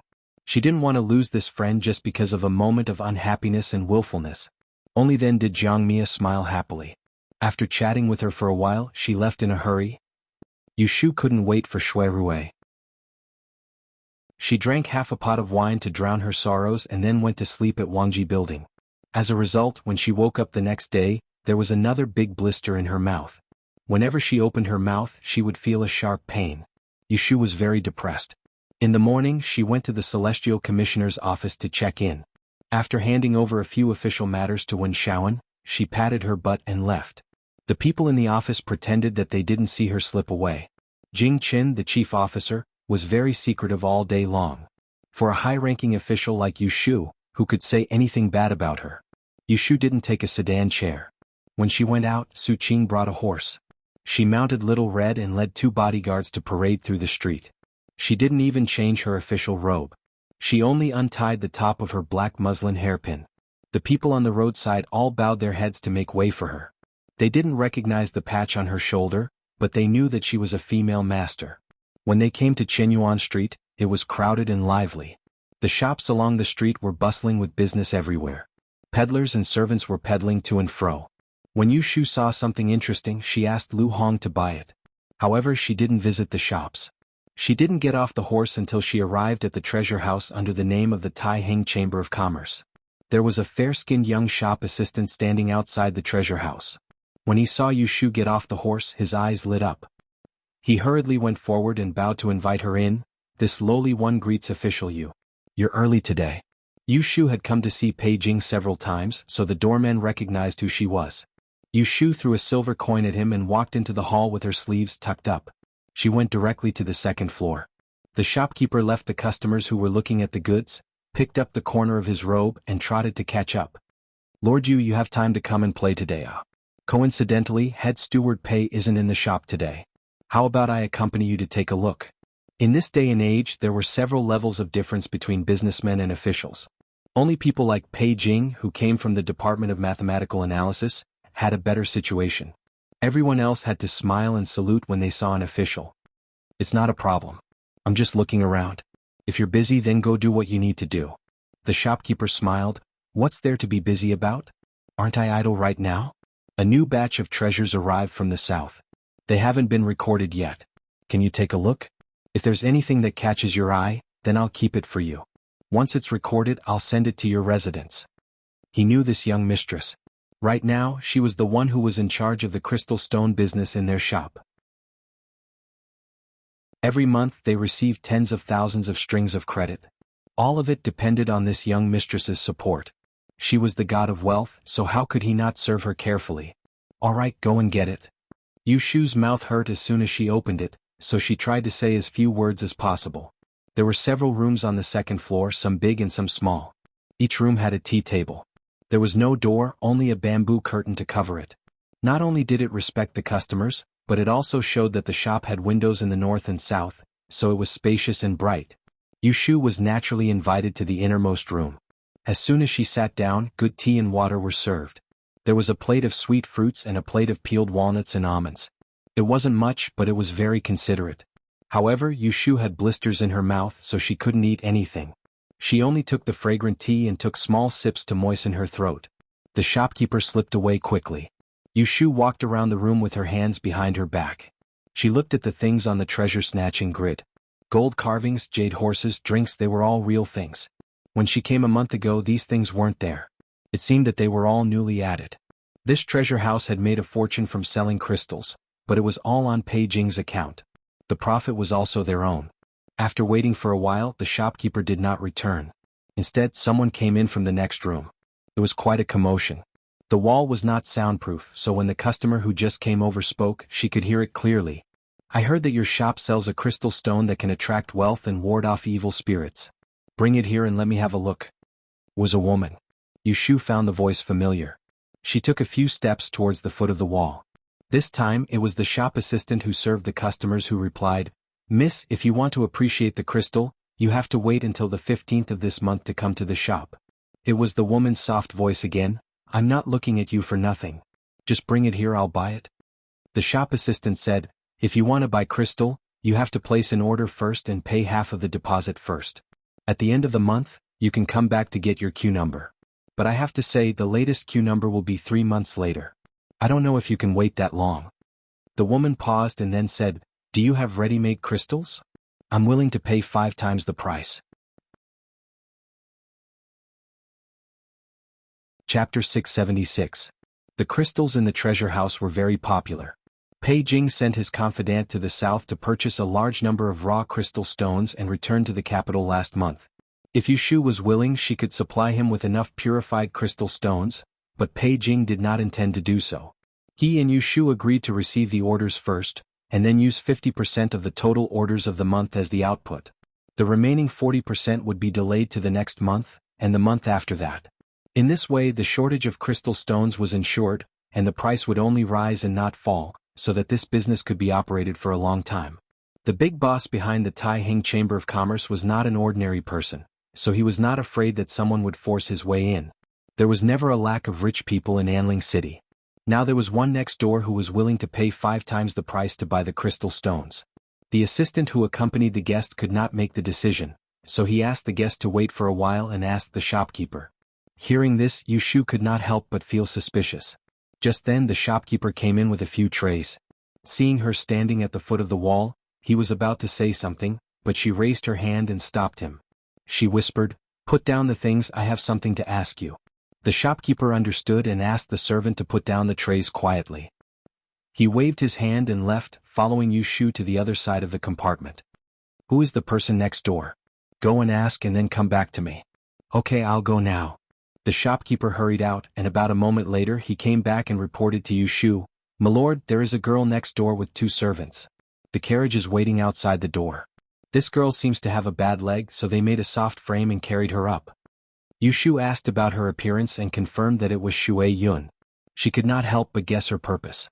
If she only wanted to buy crystal stones, she could have asked the servants to do it. Why did she drag her 2 broken legs and go through a lot of trouble to come here personally?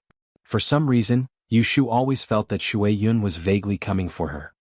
That lady is willing to pay 5 times the price. "I want to see the goods today. Sir, do you want to sell them?" The shopkeeper asked Yushu for instructions. Although there had been many customers who were willing to pay a high price to buy the goods, Boss Pei had stipulated that they could only sell them in private. However, if Yushu asked, they could make an exception. The shopkeeper thought that Yushu knew the people next door, so he was trying to be clever. Yushu understood what he meant. She snorted and said, "I'll sell it. Why wouldn't I sell it? But 5 times is not enough. You go and tell her that if she wants the stock, she has to pay 10 times the price. Otherwise she has to wait for 3 months. How about this? If she agrees, don't give her anything big. Just pick a few yellow and white crystal bracelets and let her choose." He was not afraid that she would buy it, but he was afraid that she would not be able to afford it. The shopkeeper was also a smart person. Hearing this, he knew that he had misunderstood. It turned out that the neighbor next door was not this lady's friend, but her enemy. After thinking for a while, he agreed to it. Yushu sat and waited for the sound next door. When she heard someone talking, she walked to the foot of the wall. The shopkeeper raised the price to Shui Yun according to what she said. Shui Yun agreed without much hesitation. In the end, she took the 2 yellow and white crystal bracelets at 10 times the price. The white crystal bracelets were priced at 300 taels. The price of the yellow crystal bracelets had risen to 400 taels last month. In other words, Shui Yun had spent 7,000 taels to buy 2 crystal bracelets that cost less than 20 taels. Yushu leaned against the wall and laughed. No matter what Shui Yun wanted, she had earned this money. There was no reason to reject it when it was delivered to her door. However, this junior sister Shui Yun really did not lack money. She was not like her silly senior brother, who lost his travel expenses as soon as he went down the mountain and was reduced to sleeping in the wild. The other side paid the bill and got the things in their hands. They were not in a hurry to leave. Instead, they asked around, "Shopkeeper, let me ask you." "Yes, Mississippi." The shopkeeper put away a stack of banknotes and smiled politely. "This crystal gem is only available in your shop, right?" "That's right. There are hundreds of shops in Anling City, but only the treasure house under the name of our Taiheng Chamber of Commerce sells it. You can't find other shops." "I heard that this thing was raised by the great divination girl this year, is it true?" This was not a secret. When the crystal was first put on the shelves, Pei Jing used this as a gimmick, so the shopkeeper did not hide it. "Yes, because our treasure house's shopkeeper Pei is a close relative of official Yu, so." On the other side, Yushu sneered. Look, she knew it was coming for her. Shui Yun did not ask much. After confirming that the crystal was Yushu's work, she asked someone to carry her downstairs. The shopkeeper sent her away and returned to the 2nd floor to report. He handed a stack of banknotes to Yushu and smiled apologetically. "Lady, would you like to take this money first or leave it for us to settle the accounts?" If Yu Shu had not asked, he would not have dared to accept 10 times the money. Because it was an exception, he would have to give an explanation if Chief Pei asked. All right, keep it and keep the accounts. If my uncle asks, tell him that I was the one who asked him to do the transaction. Yu Shu waved her hand. Pei Jing would show her the accounts at the end of every month. The two of them would split the profits equally. She was not so short-sighted. The shopkeeper chuckled in his heart. He thought about the big red packet he would get at the end of the month. Chief Pei had never been a stingy person. He did not forget his subordinates when there were benefits. Go and pick a set of crystal jewelry from the shop. I don't want any other colors. I want purple and red. Yu Shu instructed. She was going to Prince Dongjing's residence in 2 days. The birthday gift for Duchess Wei could not be too shabby. A set of crystal jewelry would be sold at double the price. She could buy it directly from Jubao Pavilion. She took a set of red and a set of purple. Yu Shu had never seen Duchess Wei's wife before and did not know which one was suitable for her. She took them all away and went back to look for Shui Rui later. An hour after Shui Yun left, Yu Shu also came out of Jubao Pavilion. The shopkeeper respectfully sent her on the horse. He was very respectful when he saw the 2 armed guards accompanying her. He watched them leave before turning back to the shop. Lady, where are we going now? Back to the Yamen or the residence? Lu Hong asked. Go to the Supreme Court and look for your master Shui. It was not time for lunch yet. Yu Shu waited on the street opposite the Supreme Court Yamen. She did not let the guards go in to look for Shui Rui. It was not appropriate for her to abduct Shui Rui from work from time to time. At noon, Shui Rui came out from the front door with a few colleagues and subordinates behind him. They had changed into casual clothes and looked like they were going for a drink. Yu Shu was not a shy person. She did not hide. She rode on the horse and stroked Little Red's big head, waiting for Shui Rui to find her. Shui Rui saw Yu Shu and the others when he walked down the doorstep. He apologized to his colleagues. Brother Zhou, Brother Li, I'm afraid I can't get together today. I have something to do and will leave first. Let me treat you another day. The 2 interrogators were older than him, but they wouldn't put on airs in front of him. After teasing him for a while, they let him be.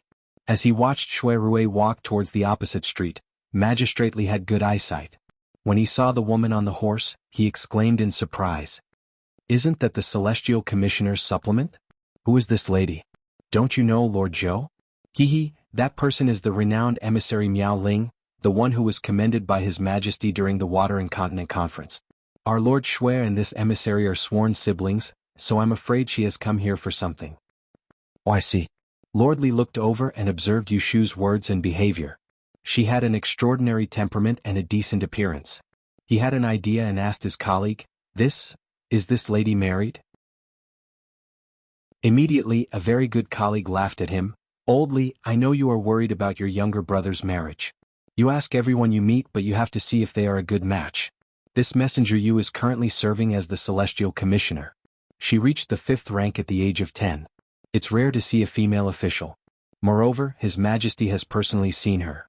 There are many people who have their eyes on her. How can you have a chance? Hearing this, Lord Li felt a little guilty, but he was not convinced and said, What's not a good match? My younger brother is also a talented man with a clean family background. 3 generations of my family have been officials. It's just that my mother passed away early, which delayed my younger brother's marriage. In this year's imperial examination, he also ranked on 2 lists. Next month he will be assigned to the Ministry of Appointments. He has a bright future. Many matchmakers came to my house, but my wife refused. The others didn't argue with him, so they teasingly said, Since that's the case, why don't you wait for Lord Shui to come back and ask him? Lord Li thought it was feasible, so he immediately decided to find an opportunity to ask in the next 2 days. He also wanted to find out more about Miss Yu's character. On the other side, Shui Rui was talking to Yu Shu. Suddenly, his eyelids twitched, so he said to her. Yu Shu giggled and said, When we get back, I'll calculate for you. Don't let it be a romantic disaster again. Chapter 677. When Shui Rui heard that Jiang Mia personally sent an invitation to Yu Shu, his expression was a little strange. Seeing that she specially went to pick out a gift today, he didn't know how to explain it to her. Madame Wei, who quietly entered the capital, unexpectedly held a big birthday banquet. It could be said that she had ulterior motives.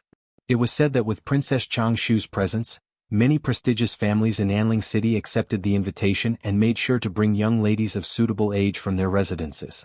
Even their Shui residence was no exception. The day before yesterday, his grandfather even called him over and told him to bring Jinshuan.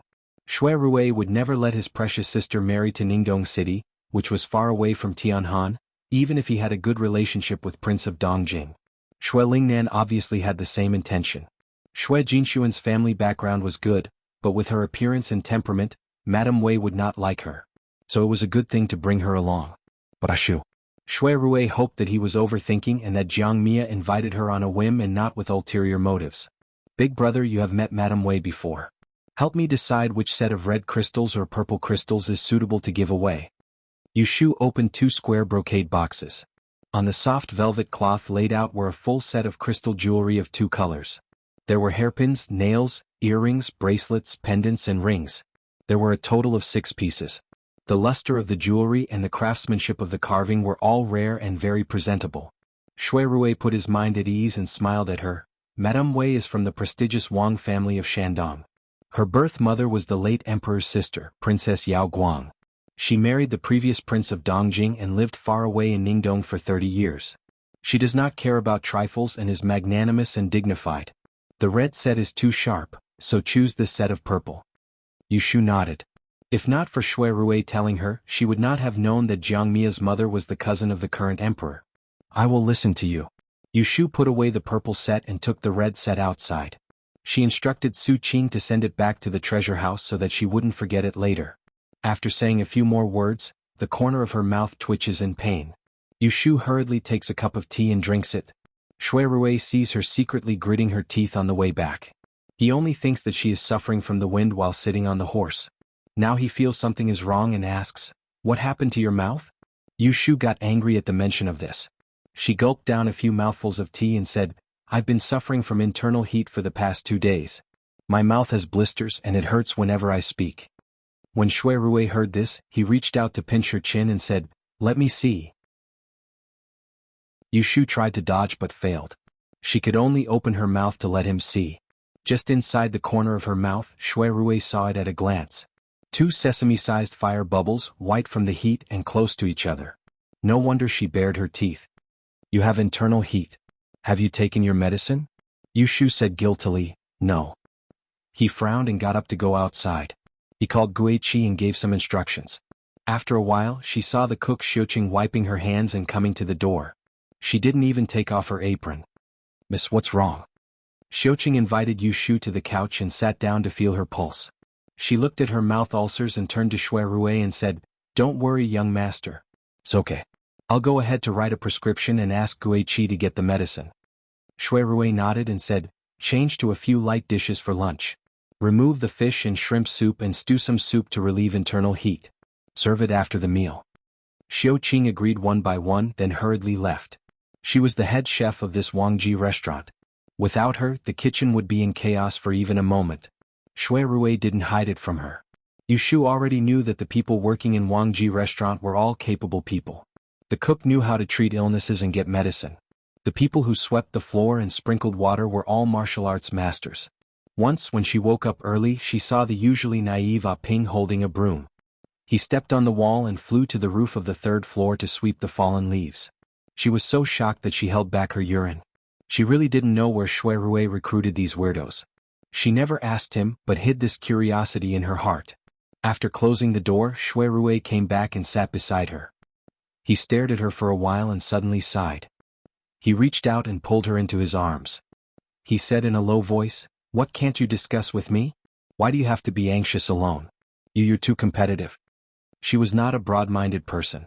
For her to be so angry without any reason, she must have encountered something troubling her. It was also his fault. These days he couldn't let go of the knot in his heart. He intentionally or unintentionally avoided seeing her. Yushu hadn't been close to him for a long time, so she was a little shy. But when she heard his gentle voice, she couldn't bear to push him away. She put her hands on his knees and leaned against his shoulder. I can solve it myself.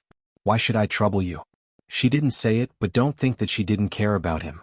The official business of the Supreme Court was much busier than that of the Celestial Commissioner. She only needed to sit and work every day.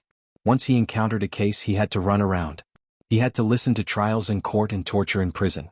Wasn't it more tiring than her? Moreover, she didn't dare to tell him about the embarrassing thing that happened at Assistant Minister Yin's residence. In the end, Shui Rui didn't ask her. He hugged her shoulder and temporarily solved his yearning for a few days. When he heard the knock on the door, he let go. Yushu quickly sat up and tidied her hair.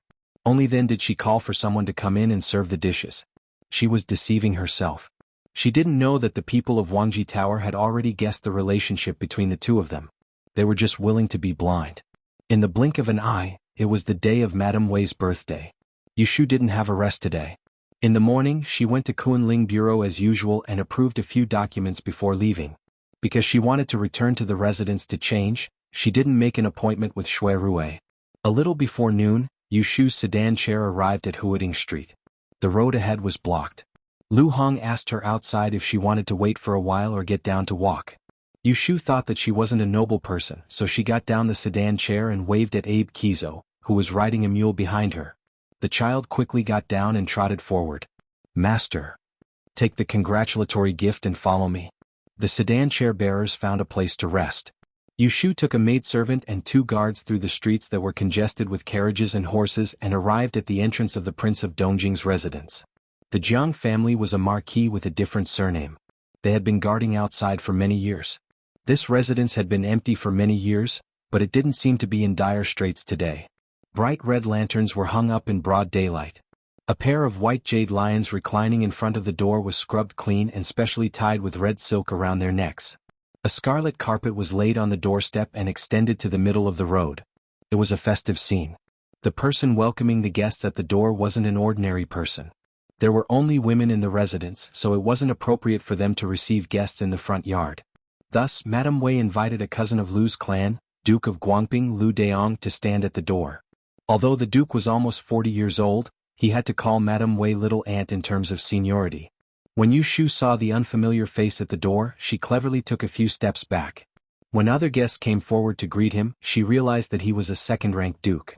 She led Abe Queasy up the stairs, handed over the invitation, reported her name, and paid respects to the door god. After the Duke of Guangping saw the invitation, he couldn't help but take note of it. He smiled amiably and said, "So this is Maidyu. I didn't expect you to be so young. I've always loved to learn and be mysterious. I respect people like Maidyu the most. When I send the invitation to your residence, you must come." Yushu thought that he was just being polite, so she replied humbly.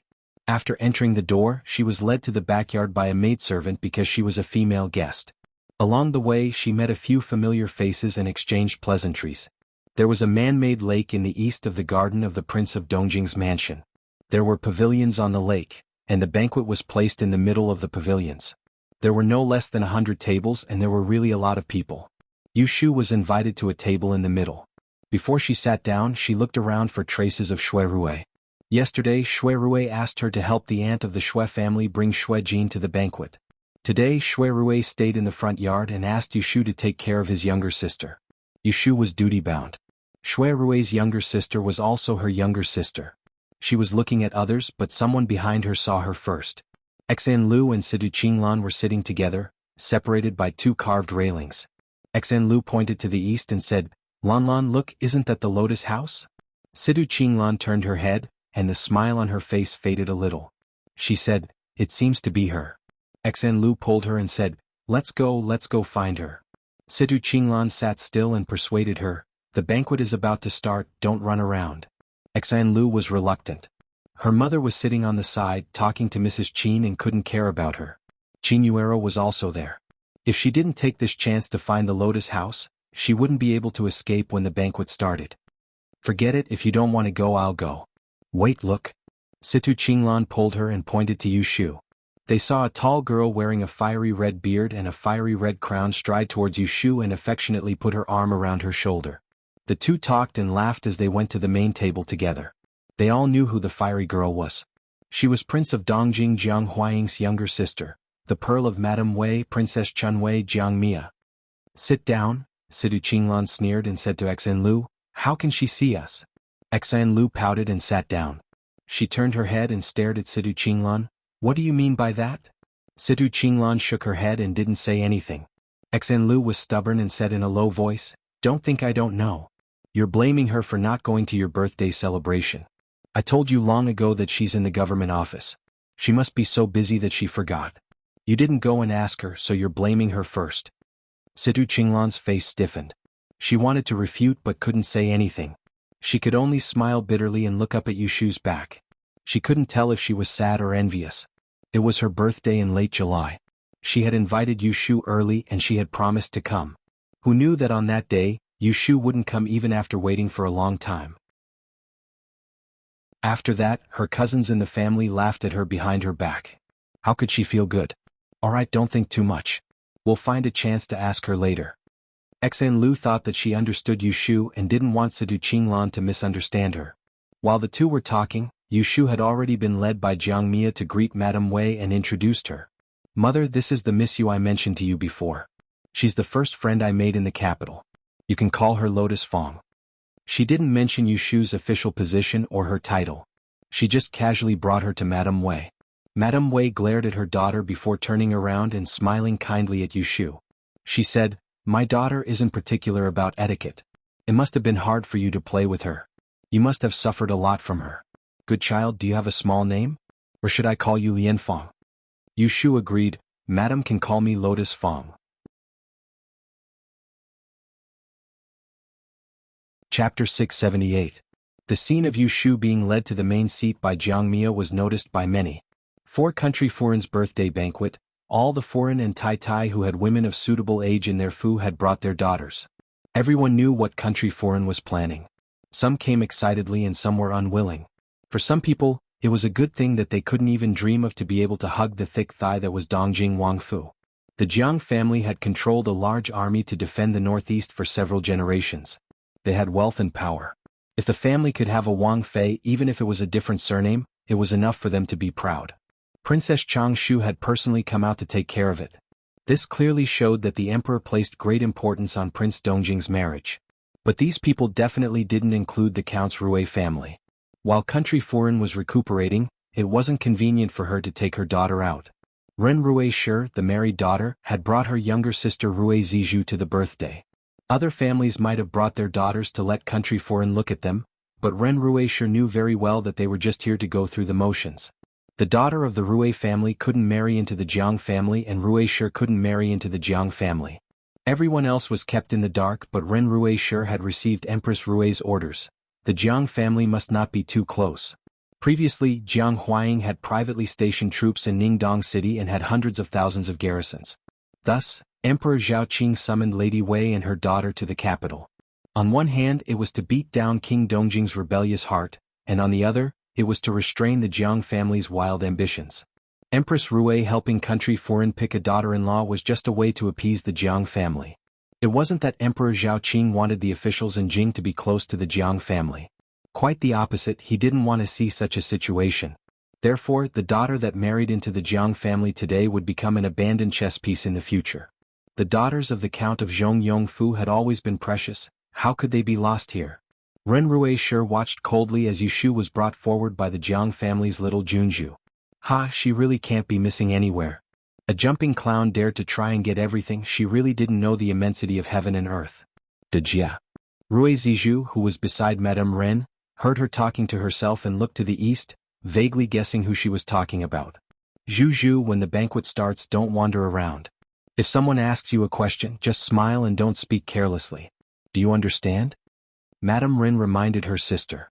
She was afraid that Madame Wei would take a fancy to her outstanding appearance. If old Foreign went to the palace to beg, even the empress would not be able to refuse. Rui Zizhu nodded obediently. She couldn't help but look at Yushu with some envy. She thought to herself, I'm the daughter of the Earl's mansion, but I don't have as much freedom as that female official. I can be friends with whoever I want, and I don't have to care about what other people think. Lady Wei and Princess Changshu sat on the seats of honor, and on both sides of the table were noblewomen. Jiang Mia wanted to pull Yushu to sit with her, but she tactfully refused. Jiang Mia couldn't force her and could only send her back to her seat before returning to Lady Wei's side. If it was someone else, they would definitely be flattered to the point of not knowing what to do. However, Yushu felt that Jiang Mia was a little strange today. How should she put it? She seemed to be too enthusiastic towards her. Yushu didn't think that she had that level of charisma. If they were to talk about friendship, it was just that after challenging the Chui family's gambling house together, they progressed from dislike to friendship. They were far from being intimate. Then there must be another reason for her special treatment just now. Wasn't there a saying that one who is unaccountably solicitous is hiding evil intentions? Yushu was vigilant, so she didn't move closer to Lady Wei. She returned to her seat and pretended to be unaware of the curious gazes around her. She looked around and finally found Xue Jinshuan's petite figure not far away. The Xue family didn't have many people. The one who brought Xue Jinshuan out today was Xue Rui's second aunt, Madame Xn. Although Madame Xn was the wife of the assistant minister and the daughter-in-law of the prime minister's residence, she didn't sit at the VIP seats. It was likely that Lady Wei had purposely arranged this. Firstly, no one knew about Jiang Huaying and Xue Rui's friendship. Secondly, Empress Rui and noble consort Xue were fighting in the palace. With Princess Changshu present, second Madame Xue could only sit at the back. Second Aunt Xue was arranged to sit in the same pavilion as her sister-in-law, second Madame Xn. She didn't feel lonely and didn't forget that her niece was afraid of strangers. It just so happened that Xn Lu was present, so he pointed at her and asked Xue Jinshuan, "Does Sanyang know who this is?" Xue Jinshuan lowered her head and didn't speak. There were too many people here. She wanted to go home, but her older brother told her to obediently follow her second aunt and not cry. Her older brother also said that older sister Yu was also here and that she didn't need to be afraid. Second Aunt Xue felt a bit awkward. Xn Lu embarrassedly answered, "Younger sister of the Xue family doesn't remember me? When we were young we flew kites together." Ever since that case 3 years ago, Xue Jinshuan had almost never appeared on such occasions. The young misses of the various families all privately said that she was the one who killed the emperor's beloved daughter, the 10th princess. They avoided her like the plague, let alone taking the initiative to visit her to play. As a result, she didn't even have a good friend among her peers. Hearing Xn Lu's words, Xue Jinshuan quietly raised her head and glanced at her. She bit her lips and didn't say anything. Xn Lu was very bored. He rubbed his head and turned his head to whisper to Situ Qinglan. Seeing Xue Jinshuan's lonely appearance, the looks in the eyes of the people around her changed. Whether they were gloating or sympathizing, they just didn't show it. Second Aunt Xue naturally knew what these people were thinking, but she couldn't do anything. That last Jinshuan had been like this for a day or two. Even her own mother couldn't do anything about it, so how could she worry about it? Xue Jinshuan sensitively noticed that everyone was looking at her. She was so nervous that her palms were sweating. She lowered her head even more. Her eyes were sore. She wanted to cry but was afraid of being seen. Seeing this scene, Yushu was hesitant whether to go over or not. Now she didn't think much and got up and walked over there. "Mrs. Xue, Aunt Xn, please excuse me." It was the first time for second Aunt Xue to see Yushu, but second Mrs. Xn was familiar with her. Seeing Yushu greeting her, she hurriedly got up with a smile and said, "I just saw you go over there, so I didn't call you. Who's at your table? Why don't you sit here and don't leave?" Yushu was arrogant but also looked down on people. Although second Aunt Xin's status was not as high as that of Madame Yin and Deng, she was the mother of her best friend, Xn Lu, so she bowed to second Aunt Xue as a junior. Second Aunt Xue was Xue Rui's aunt and also an elder. "That's good. I'll ask someone to get some cups and chopsticks." Yushu sat down and waved for a maid to come over. There were many people at the banquet, so it was no big deal to change seats. When Xue Jinshuan heard Yushu's words, she was delighted. She looked up at her and saw Yushu secretly winking at her. The little bit of tears just now suddenly disappeared. Her brother didn't lie to her. "Sister, you really came. Is this the female envoy who was given a title by the emperor?" Second Aunt Xue looked at Yushu. Second Aunt Xn pursed her lips and said with a smile, "That's her. Don't be an outsider. In fact, she also has to call you second aunt." Second Aunt Xue didn't react, but Yushu took the initiative to say, "Mrs. Xue, you may not know this, but I and the eldest brother of the Xue family are close friends." She had to mention her relationship with Xue Rui to cover up. Second Aunt Xue nodded in a trance. "Oh, I seem to have heard of this." Seeing Yushu sitting down, Xn Lu couldn't help but interrupt. "Lotus Room, I haven't seen you for many days. What are you busy with recently?" Yushu smiled at her and Sidu Qinglan, not noticing the latter's unnatural look. "I've been at the Celestial Commissioner's office during the day. I haven't been to the study for a while, so you can't see me." She stayed in the Taisher study for less than 3 months before she quit school and took office. She was not as leisurely as they were students, so she had no time to play with Xan Lu. Xan Lu poked Sidu Qinglan under the table, motioning her to speak. Sidu Qinglan didn't want to ask why Yushu didn't come to celebrate her birthday in public. At this time, the bell rang in the distance and the banquet began. After 3 rounds of wine, according to the Jiang family's custom, the seafood delicacies were removed and replaced with fruit tea. The guests talked and smiled and left the table to change seats. Enjoying the wine, they were much more comfortable than when they first came. Princess Changshu's cheeks turned red after being persuaded by others to drink a few more cups, but she didn't forget the purpose of today. She cleared her throat, and when everyone looked at her, she suggested, "We are old women, and we find it interesting to drink wine and listen to music. We don't care if those little girls can sit still. Don't just play with us and we'll be restricting them. What do you think, old madam?" Madame Wei nodded with a smile. "Princess is right." Princess Changshu smiled. "Old madam, give me an idea. Let's have some fun together." Madame Wei was already prepared.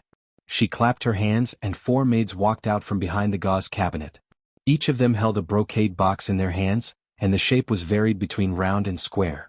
Under everyone's puzzled gaze, Madame Wei explained, "I have 4 riddles and they are all in the boxes. There are also 4 riddles that have been dictated by these maids. If any young lady at the banquet is the first to guess my riddles, the item in the box will be given to her. Let me say this first, in these 4 boxes, one of them contains my Jiang family's heirloom.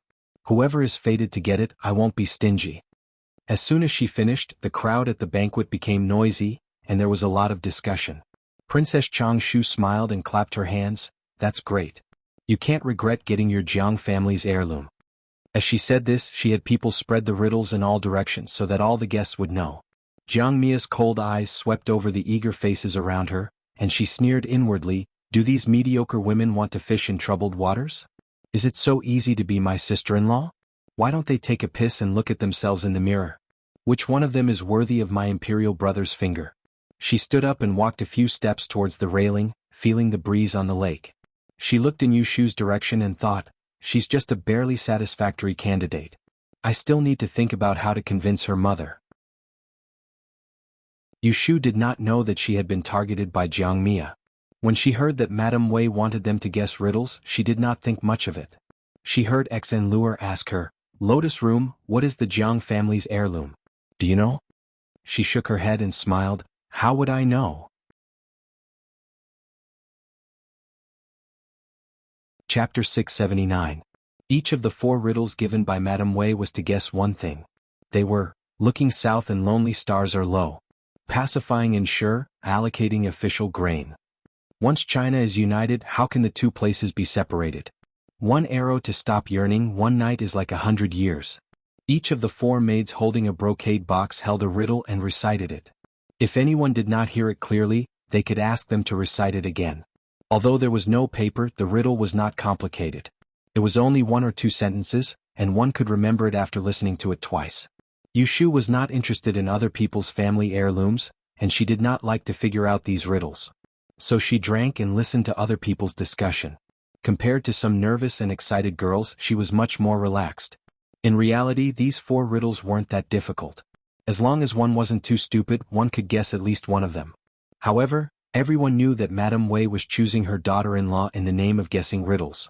If one wanted to win her favor, they had to guess the so-called family heirloom. The difficult part was that no one knew what the Jiang family's heirloom was. It could be a jade pendant, or it could be a scroll of calligraphy or painting. They had to solve all 4 riddles, then make a choice and choose one of them. At this time there were 2 factions at the banquet. One faction wanted to curry favor with Prince Dongjing's mansion and racked their brains to guess the riddles. The other faction had no intention of marrying off their daughter and waited to see the result. There were very few people like Yushu who didn't understand the situation but was smart enough not to get involved. Xen Lu murmured to himself while holding his head. Suddenly he exclaimed and turned to Yushu and said, "I guessed one." Madame Xen froze for a moment and scolded her, "Sit down and don't shout. Have you forgotten what I told you before coming?" Xen Lu pursed his lips and did not argue with his mother. He winked at Yushu, "Lotus Room, have you guessed it?" Yushu shook her head. Xen Lu asked Sidu Qinglan again. The latter was using her finger to draw something on the table. She smiled and said, "I also guessed one." Xen Lu asked her, "Which one?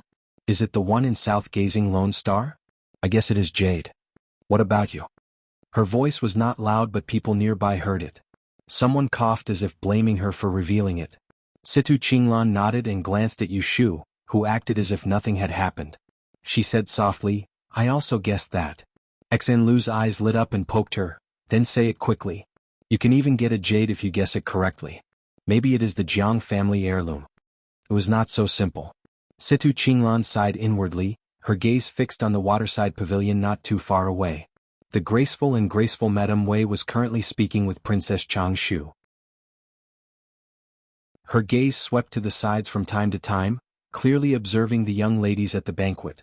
The people sitting at that table were all high-ranking noble women, and at the very least they were virtuous ladies. These noble women either came from a prestigious family or married a good husband. Only then could they sit at the VIP table in a dignified manner, looking down on everyone else. Her parents had passed away early and she had been living under someone else's roof for as long as she could remember. Her aunt and uncle were not harsh to her, but in their eyes she was always an outsider. They did not love her like their own daughter. Her grandfather was especially close to her, so the whole family was on guard against her. They were afraid that a girl with a different surname would secretly learn the Fang family's secret art. 2 years ago, her aunt arranged a marriage for her and almost sent her to a faraway place. Her grandfather was especially close to her, so the whole family was on guard against her. They were afraid that she, a girl with a different surname, would secretly learn the Fang family's secret art. 2 years ago, her aunt arranged a marriage for her and almost sent her to a faraway place. She should have been able to adapt to the circumstances and listen to the arrangements of her elders, but to find an ordinary man to marry and serve her parents-in-law from then on, she was indeed unwilling. Ever since she was young, she had always looked forward to the day when she could become a celestial supervisor and become a respected lady. But as she grew older, she realized how unrealistic this wish was. Regardless of whether her uncle and the rest would have the patience to wait for the day she became a celestial commissioner, even if the Fang family had the opportunity to arrange a junior to become a celestial commissioner, it would not be her turn to take advantage of it. She had been disappointed but also full of hope. Just 2 months ago, when she heard that Yu Shu had taken up a post in the Kunling Bureau and knew that Yu Shu was lacking an official, she had an idea. After thinking for a long time, she wanted to find a suitable time to mention it to Yu Shu. Thus, she shamelessly invited Yu Shu to celebrate her birthday. In the end, she did not go. After her birthday, she heard that Yu Shu had already chosen an administrator. So she missed such a rare opportunity, a chance to escape the shackles of the Fang family. She had been depressed, vexed and resentful, but all these emotions had turned into panic when she found out that her aunt was looking for another marriage partner for her. She was afraid that she wouldn't be able to escape this time. If she really listened to their arrangements, married a mediocre person, and lived a life that she couldn't control from then on, then her years of struggle and hard work would all be in vain. She was unwilling. That was why she was sitting here today. She was not supposed to come. In the morning, her aunt had already taken third cousin out, but they came back halfway. Because third cousin suddenly had a stomachache, she was changed to accompany them. People who studied Jiang Song believed in destiny, but they also had to believe in themselves. Situ Qinglan lowered her head and looked at the riddles that she had blurred on the table. Her eyes slowly showed determination. People answered the riddles one after another. The 4 maids of Madame Wei wandered by the lake. If anyone had the answer, they only needed to ask one of them for confirmation. The first to be solved was the riddles that Xan Lu had also guessed. Presumably, some people could not solve all 4 riddles and were afraid that someone else would take the lead, so they decided to show off first. Looking south, Lonely Star Low, I guess it's Jade, right? Yu Shu heard the voice and looked over. It was a little girl she had never seen before. She spoke in a clear voice and was not bad looking. One of the maids bowed to her with a smile and pointed, Miss, you guessed it correctly. Please follow me to see old madam. I guessed it correctly. The little girl's surprise did not seem to be fake. Under the urging of the elders beside her, she blushed and followed the maids. Yu Shu touched her chin and thought that it was strange. It took Xan Lu a long time to figure out such a simple puzzle, and only now did someone say anything. Shouldn't everyone be fighting to get the prize? What were they waiting for with their necks raised? Or is it that the intelligence of the little girls here today is below average? Someone got it first. Xan Lu stared gloomily at the little girl who guessed the riddles correctly. He saw the girl take a brocade box from Madame Wei's hands and open it in front of everyone to take out a watery jade ring. Her eyes were full of hidden bitterness. The only consolation was that this jade, was not the Jiang family's heirloom. After eliminating one, some people couldn't hold back anymore. They beckoned for the maids to guess first. Soon, another person solved another riddles. Pacifying ensure dynasty and distributing official grain. The answer was a box of sugar figurines. This was easy to explain. Anyone who knew history would know that there was a Tang dynasty a few hundred years ago. There was a turmoil at the end of the dynasty called Ensure Dynasty. The official grain was rice. Tang plus rice, didn't it mean sugar? Needless to say, this sugar figurine was definitely not a family heirloom. Now there were only two left. Yu Shu wasn't interested in participating at first, but the atmosphere became inexplicably tense. Everyone around her was talking about the riddles, so she pondered along. China's thoughts are united. How can the two places be divided? The two places can't be divided. Land is earth, and the two earth can be Gui. China is the Central Plains. The Central Plains are united, and a stroke in the middle is Shin. No, how does reading explain it? Reading? 20? Words with the same sound? This is shoes. An arrow sets yearning, one night is like 100 years. Is this also a word fanatic? It doesn't seem like it.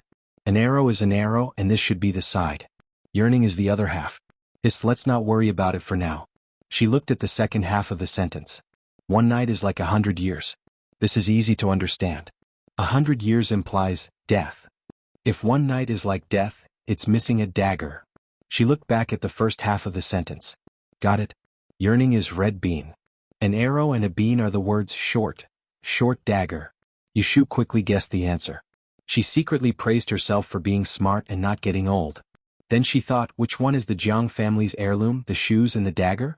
It seems to be a short dagger. After all, no one will take a pair of shoes as a treasure for several generations. Besides, the Jiang family is a general, so it makes sense that they use weapons as heirlooms. She guessed and just came to a conclusion. Then she heard two voices, one near and one far. I have the solution. Yu Shu turned her head and saw Sidu Qinglan standing up next to Xen Lu. Then she turned her head and looked at the second seat not far away. There was a familiar-looking girl. Is that Cui Yun? Yu Shu raised her eyebrows. The first thing she remembered when she recognized the face was that this girl still owed her 5 slaps. Then she remembered that Zhan Shuiyuan, who owed her a slap, had been murdered. She was in a bad mood. But then she saw Cui Xan sitting next to Cui Yun. Then she remembered that the Cui family owed her tens of thousands of taels of gambling money. Cui Yun saw that Sidu Qinglan was going to compete with her and the 2 servant girls were far away from her. She became anxious and raised her voice. Sister Sidu, I said it first. Sidu Qinglan smiled and asked her in reply, which one do you think it is? Cui Yun rolled her eyes. She ignored Cui Xen, who was secretly pulling her clothes, and said loudly, I guess that an arrow to set the yearning, a night like 100 years is a short dagger. Situ Qinglan was not angry at her cunning. She looked at the host's seat and was not surprised that they were looking at her. She bowed to Madame Wei and said loudly, then I guess the Jiang family's heirloom is a pair of shoes. After a moment of silence, a snicker broke the silence. Then there was a series of laughter. It was not malicious, but it was not kind either. Obviously, everyone was laughing at Situ Qinglan's assertion. As a member of the Lord of Dongjing's lineage, he was extremely wealthy. How could his family heirloom be a pair of shoes? However, the mockery of the crowd did not last long because Madame Wei stood up and took a box from the servant girl. She looked at the slender and elegant woman in the distance with an unfathomable expression and said in a voice that drowned out the crowd.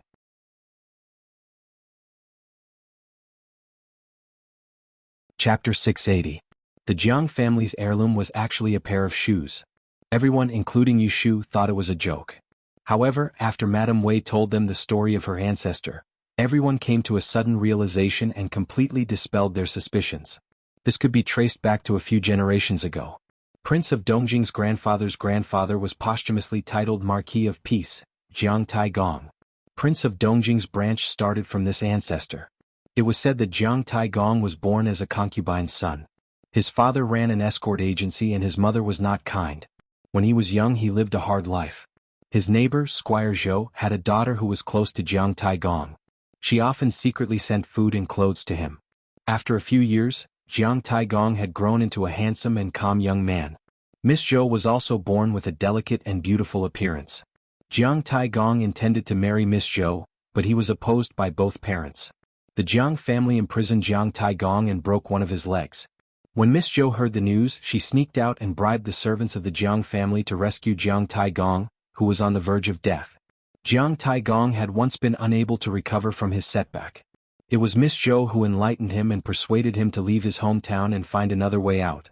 After Jiang Taigong suffered this setback, his leg injury healed and he decided to go north to join the army. Before he left, Miss Zhou prepared clothes for him and urged him again and again not to mention the important matter of their marriage. Jiang Taigong felt that he was not worthy of her, so he did not dare to mention it. After that day he left his hometown and went far away. Coincidentally, the Jin army invaded and the north was in chaos. The Yin dynasty was rarely peaceful. The imperial court recruited soldiers on a large scale. Jiang Taigong changed his appearance and started from a small corporal. His ancestors ran an escort agency and learned some martial arts. After 1 or 2 years of training on the battlefield, his talent in military strategy showed. He was not afraid of death and often acted as the vanguard to kill the enemy. Gradually he made a name for himself. After more than 10 years, the north was pacified and the young man returned to his hometown. He had become a brave and skillful general. He could finally hold his head up high and become a man who brought honor to his ancestors. The only flaw was that he had been a bachelor for more than 10 years, and was still single even after he reached 30 years of age. He had never forgotten Miss Zhou, who had shown him great kindness. However, after all these years, perhaps she had already married and had children around her knees. Perhaps the heavens were taking pity on her. Jiang Taigong sent people to inquire about Miss Zhou's whereabouts. He wanted to repay her kindness that day. He found out that after he left his hometown more than 10 years ago, Miss Zhou bade farewell to her parents and left home. She went to the temple to shave her hair and become a nun, vowing not to marry. The ending of the story could be imagined. Now that she was middle-aged, Miss Zhou was no longer beautiful. She admitted that she was not worthy of him, so she closed her door and refused to see him. But Jiang Taigong still wholeheartedly wanted to marry her. He knelt 3 times in front of the temple gate and finally moved Miss Zhou's heart. As a result, this affectionate Miss Zhou eventually became Jiang Taigong's wife, and the couple's marriage was delayed. But it was a lifetime of happiness. This pair of shoes was sewn by my great-grandmother before I left my hometown to join the army. I couldn't bear to wear them, so I kept them at the bottom of the box. When I reunited with my great-grandmother, I took out this pair of shoes and passed it on to my descendants. It was to remind them not to be ungrateful, not to have no ambition, and to treat their wives well. Madame Wei was indeed from a family of scholars. This story, which was a bit vulgar in Yushu's eyes, was narrated vividly and thought-provoking by her. There were a few sensitive girls in the seats. When they heard the part about Miss Zhou shaving her hair to get married, they all shed tears of sadness. Then they went to Jiang Taigong's temple and knelt down to beg for a good wife. Their eyes lit up with yearning. Yushu thought that if Madame Wei didn't purposely beautify the ancestor of the Jiang family, then this Jiang Taigong could really be called a real man with true feelings. At least, he was more respectable than Shui Pingrui Shui Shimi, whose wife stayed in the cold kiln for 10 years and gave birth to his children. Finally, when he became rich, he married another princess. Oh, there was also her big brother, that scum. May I know which family's young lady guessed this pair of shoes? Madame Wei looked at Situ Qinglan in the pavilion not far away with kind eyes. Situ Qinglan's eyes turned red after hearing the story. She bowed to Madame Wei and said, "My surname is Situ. Academician Fong of the Taisher Library is my grandfather." Country Foreign hadn't even heard of Situ Qinglan's name before. The matchmakers that Empress Rui had arranged for her were all young ladies of noble families. There wouldn't be such an orphan girl living under someone else's roof. However, she still knew about the Fong family. Madame Wei knew this, but she didn't look down on her. She smiled even more kindly and waved to Situ Qinglan. "Good child, come over to my side. Let me take a closer look. What kind of clever mind do you have to be able to guess my riddle?" Seeing this, Situ Qinglan's breath quickened and her cheeks turned red. Being stared at by hundreds of pairs of eyes, she didn't have stage fright. She lowered her head and smoothed her skirt. She walked out of her seat and crossed her hands in front of her stomach, walking forward step by step. Cui Yun, who also guessed the other riddle, was completely ignored. Cui Yun's face darkened. Cui Xn pulled her back to her seat before she lost her composure. Looking at Cui Yun's angry face, Cui Xn pinched her wrist and whispered, "Forget it. You're not that lucky." She had told Cui Yun the last 2 riddles. If Cui Yun said it all at once, no matter which one was the heirloom of the Jiang family, it would be hers. However, Situ Qinglan appeared out of nowhere. Cui Yin thought she was smart and guessed the dagger first. Situ Qinglan hit her right between the eyebrows. Sister. Cui Yin was not convinced. But Cui Xan glanced at her coldly. Cui Yin didn't dare to argue with her. She just said in a low voice, "Humph, I'm not that lucky, but she is? She's just an orphan girl. She can't even be a concubine for Prince of Dongjing." Fortunately, her voice was not loud, so no one heard her. Cui Xan didn't care about her complaints. She looked back thoughtfully at Yu Shu, who was sitting at the same table as Situ Qinglan. She frowned and thought, how could Situ Qinglan guess it was that pair of shoes? It seemed that Yu Lianfang had a special relationship with Commandery Princess Chunwei. Could it be that Yu Lianfang was adding fuel to the fire and ruining her plan? Yu Shu didn't know she was implicated. She was whispering to Xen Lu about Situ Qinglan. Situ is so careful. I didn't guess it was a pair of shoes. I thought it was a dagger. Xen Lu stuck out his tongue and said, I also thought that annoying Cui Yin guessed it right. Xen Lu had this advantage. If she was on good terms with you, she would share the same hatred. Cui Yin didn't offend Xen Lu, but she once targeted Yu Shu. Yu Shu didn't like Cui Yin, so Cui Yin gave Cui Yin the cold shoulder. Childish but worthy of friendship. Of course, if it wasn't for Yu Shu who sacrificed herself to save Xen Lu's life from Ji Xingxuan, this silly girl would have died a wrongful death. The two of them didn't know what was going on. The elders beside them felt more complicated. Second Mrs. Xen took a sip of wine and said to her sister-in-law, Second Aunt Shui, I don't know if it's fate or, ahem. Second Aunt Shui interrupted her and gestured to the younger ones beside her with her eyes, hinting her not to talk nonsense. Second Mrs. Xen pursed her lips and didn't say anything else. Anyway, the Xen family wouldn't touch the good relationship of Prince of Dongjing's mansion. This was a lesson from her father-in-law. They just had to listen to it. Others could do whatever they wanted. Second Aunt Shui was relieved. She gently patted Shui Jinshuan's head. Fortunately, nothing happened today. After a while, Situ Qinglan returned to her seat, but she didn't take back the pair of heirloom shoes. Instead, she took a jade pendant that Madame Wei wore. What happened was that Madame Wei didn't deny it. Princess Chang Shu persuaded her, saying that such a meaningful heirloom shouldn't be given to an outsider and should be passed on to her son and daughter-in-law in the future. Madame Wei didn't know that Princess Chang Shu was forcing her to take a stand. Either you give this pair of shoes and recognize her as your daughter-in-law today. We will have completed the task given to us by the Empress and solved your family's biggest problem. Or you take the shoes back. Don't give them to others without a clear reason. You're occupying the manger and not taking a shit. You won't admit it later and we will have to worry about your family's business. Madame Wei was such a cautious person. How could she hastily arrange a marriage for her precious son just based on a puzzle? She thought this girl was smart. But to be the daughter-in-law of the Jiang family, she couldn't just be smart. She still had to find out what kind of person she was. Madame Wei played Tai Chi with Princess Chang Shu and pretended to be in a difficult position. She looked at Situ Qinglan who was waiting obediently at the side. Fortunately, Situ Qinglan was not blind. She said, Madam, please listen to me. Even if you were to give me this heirloom, I would not dare to accept it.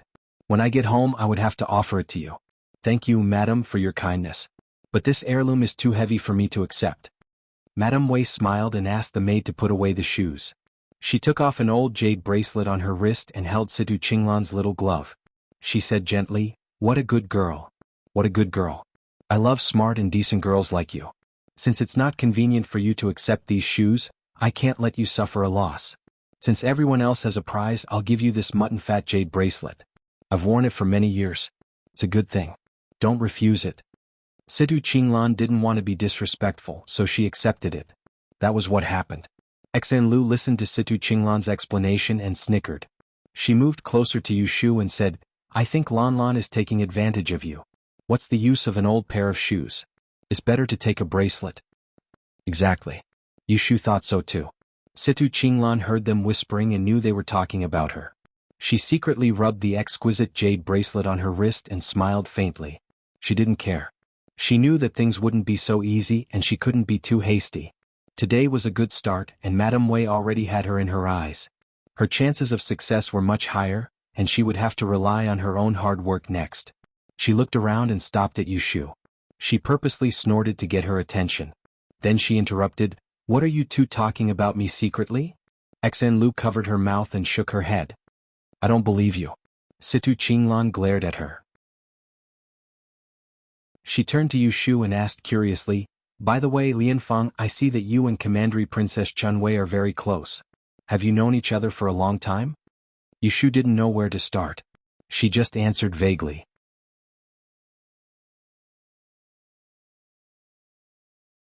Chapter 681. The banquet lasted until dusk before the guests of the Prince of Dongjing residence dispersed. Madame Wei sat cross-legged on the horizontal couch. She had changed out of her thick auspicious dress and was only wearing a soft cotton robe. Two maids stood in front of her and behind her to remove her jewelry, comb her hair, and serve her to bathe and change her clothes. Jiangya stood in front of her and said with a stern face, "Why didn't you tell me about the riddles? Why did you bring the old ancestor's shoes with you? I didn't know about it at all." Madame Wei lifted her hand and twisted off the ring on her finger.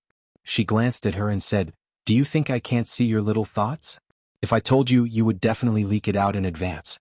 This is an important matter of choosing a wife for your brother, not something you can mess around with." "I'm not messing around." Jiangya was unconvinced. "Didn't you promise me to take a good look at the person I chose? In the end, not only did you make arrangements, you even gave the bracelet my brother gave to someone else. You didn't even ask if I liked it." Seeing her daughter throwing a tantrum, Madame Wei smiled and said, "It's just a bracelet, it's not like I'm going to marry her. As for that Lotus lady you mentioned, I've also seen her. To be honest, she's not as outstanding as you described. Look, I gave her 4 riddles but she couldn't guess any of them, right? I think it's because she doesn't want to cling to the Prince of Dongjing residence, unlike some powerful women who only want to fly up the branches and become a phoenix." In any case, she didn't like that Miss Situ. She was so pretentious and disgusting. Madame Wei laughed even more happily. Her shoulders trembled slightly. "Mother, what are you laughing at? Am I wrong? I just don't like those despicable people who come for our Jiang family's power." Jiangya couldn't help but squeeze to Madame Wei's side and hugged her arm coquettishly. Madame Wei shook her head and slowly stopped laughing.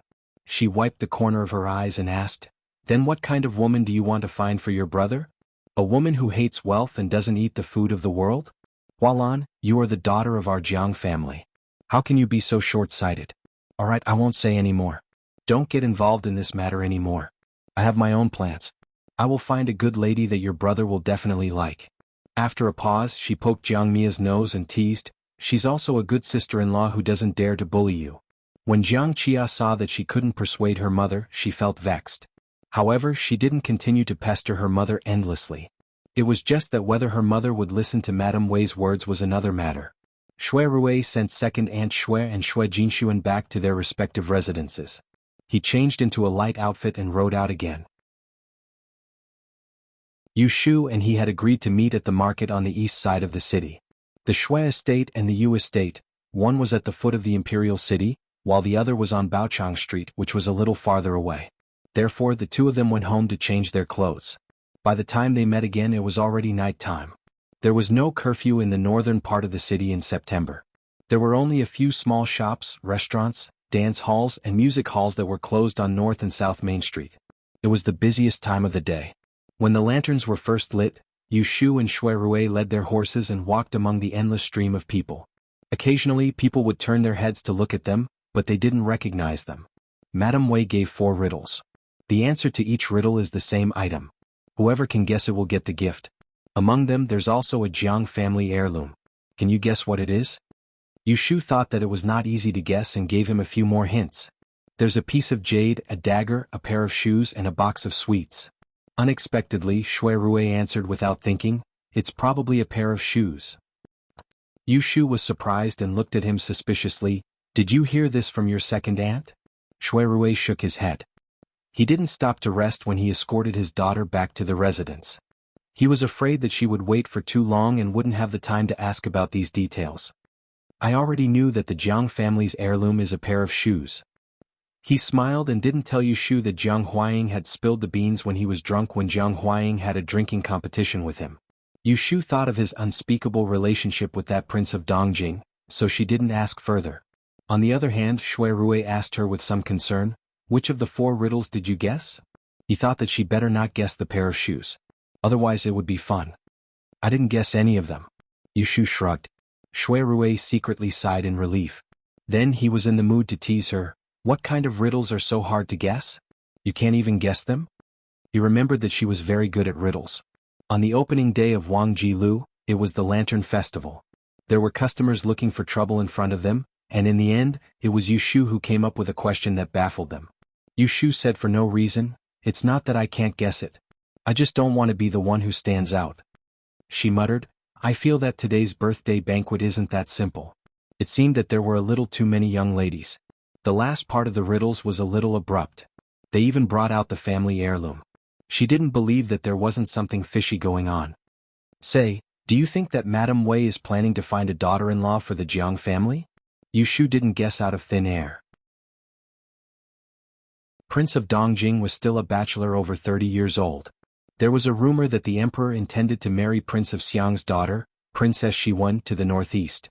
Even though it was left unsettled, the position of Princess of Dongjing had always been up in the air. Shuirui's eyelids twitched. He turned his head to look at her and didn't know whether he should answer or not. Yushu caught the movement in his eyes. With one look, she knew that he was up to no good. She immediately stopped walking and said in displeasure, "It's really as I thought. It seems that you already had a plan. Why didn't you tell me?" Shuirui saw that he couldn't hide it from her, so he confessed, "I was thinking that this has nothing to do with you. It's just you coming over to pay your respects and have a banquet. After that, it'll be over. There's no need to tell you and cause you to worry and misunderstand." Yushu had been puzzled since she saw Jiang Mia today. She couldn't understand why she treated her so warmly and led her to Madame Wei the moment they met. When she heard Shuirui's explanation, she instantly understood. So Jiang Mia had pulled her into the backup army of her eldest sister-in-law. This Jiang Mia, Princess Chunwei, was truly a good person. To think that she had admired Jiang Mia's true temperament. It turned out that she was also full of schemes. To think that Shuirui thought that this had nothing to do with her and didn't stop her from delivering herself to him. What am I worried about? She narrowed her eyes and looked at him. She suppressed the evil fire in her heart. Tell me, what are you afraid that I'll misunderstand? Shuirui sensed her anger, but he didn't know where it came from. Since they were on the streets, he could only pull her sleeve and bring her against the crowd to a small alley. Ashu, don't be angry. If I said something wrong, just tell me. He lowered his voice and looked as if he knew he was wrong and wanted to correct it. Yushu said gloomily, "Why don't you go ask your good sworn sister?" After the incident with the Fate Destroyer, she fell out with Jing Chen. From then on, she hated people who disregarded her wishes and wanted to manipulate her life. Jiang Mia's actions could be said to have violated her great taboo. Fortunately, she was careful and didn't steal the limelight at Madame Wei's birthday banquet. But even so, Jiang Mia's pretense of being intimate with her had already caused trouble for her in the eyes of others. Shuirui was very smart. When he heard her words, he instantly understood the crux of the matter. His face immediately darkened and he said in a deep voice, "You're saying that Jiang Mia didn't invite you to the banquet just to accompany her?" Yushu didn't say anything, but the annoyed expression on her face clearly told Shuirui the answer. Fire burned in Shuirui's heart. He knew that with Jiang Mia's reckless personality, it was very possible for her to act on her own. There was an 80% chance that Yushu's name and background were already placed on Madame Wei's desk. Seeing that he was silent, Yushu raised her head and looked at him. She saw sparks faintly pulsating in his dark eyes. It was obvious that he was angry. Her heart palpitated and she felt that it was unreasonable to vent her anger on him just now. Based on how much he treasured her, if he found out that Jiang Mia was up to something, he probably wouldn't even let her attend the birthday banquet today. Her heart softened and she moved her fingers that were tightly clenched by him. "All right, don't be unhappy. I didn't do anything wrong. Looking at Madame Wei's appearance, it doesn't seem like she would like a girl like me. I didn't answer any of the 4 riddles, so I don't think I can enter her eyes. You see, I don't have a family background and I'm not beautiful. There are many smart, beautiful and well-born young ladies at the banquet. How can I be ranked?" She was angry because of Jiang Mia's silent scheming. She didn't really think that Madame Wei would like her. Moreover, even if Madame Wei and Jiang Mia had a brain cramp and liked her, they still needed to have the ability to take her down. The emperor would let her, a person who had lost her life, become the daughter-in-law of the Jiang family that he was afraid of. What a joke. Shuirui's rage unknowingly subsided when he heard her admit defeat, and he placed his hand on her shoulder. If it wasn't out of consideration that there would be people passing by here at any moment, he would probably be unable to refrain from embracing her in his arms, so as to let her know that in his eyes and heart, the woman she spoke of was instead the most satisfied and good girl in the world.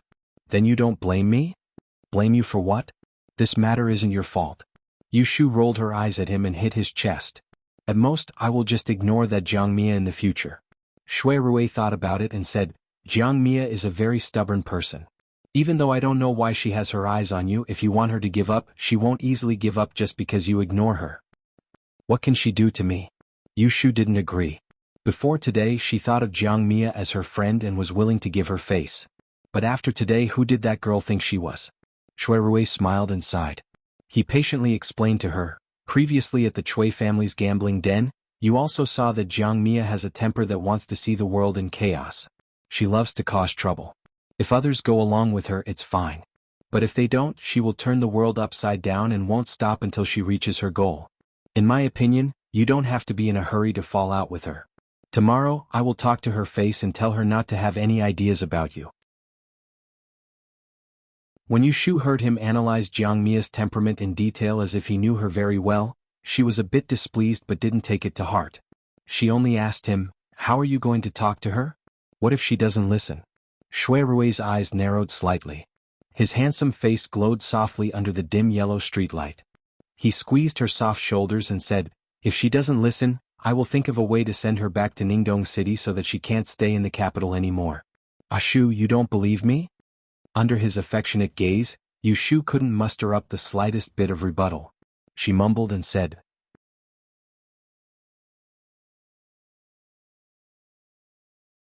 Chapter 682. On the second day after Madame Wei's birthday, before Jiang Mia went out in the morning, she received a message from Shui Rui, asking her to meet him at Wangji Tower. Jiang Mia was puzzled. She had been in the capital for a long time, but this was the first time Shui Rui took the initiative to invite her. Before this, it could be said that he was avoiding her like the plague. Even though she was confused, she still arrived at Wangji Tower on time. She walked through the front door and Gui Qi, who was in charge of welcoming guests, led her to the back courtyard, which was off-limits to outsiders. Shui Rui was waiting in the tea room downstairs. The moment Jiang Mia entered, she habitually mocked him, what kind of wind is blowing on you today? You actually remembered me. Shui Rui's expression was indifferent. He did not smile indifferently after receiving her sarcasm and not bicker with her. Sit, what tea do you want? Jiang Mia's nerves were thick, but she had eyes. She could see that Shui Rui's expression was not good. She hesitated for half a step, walked to the opposite side and sat down. She frowned and asked, who are you showing that stern face for? If you don't want to see me, why did you invite me here? Poor.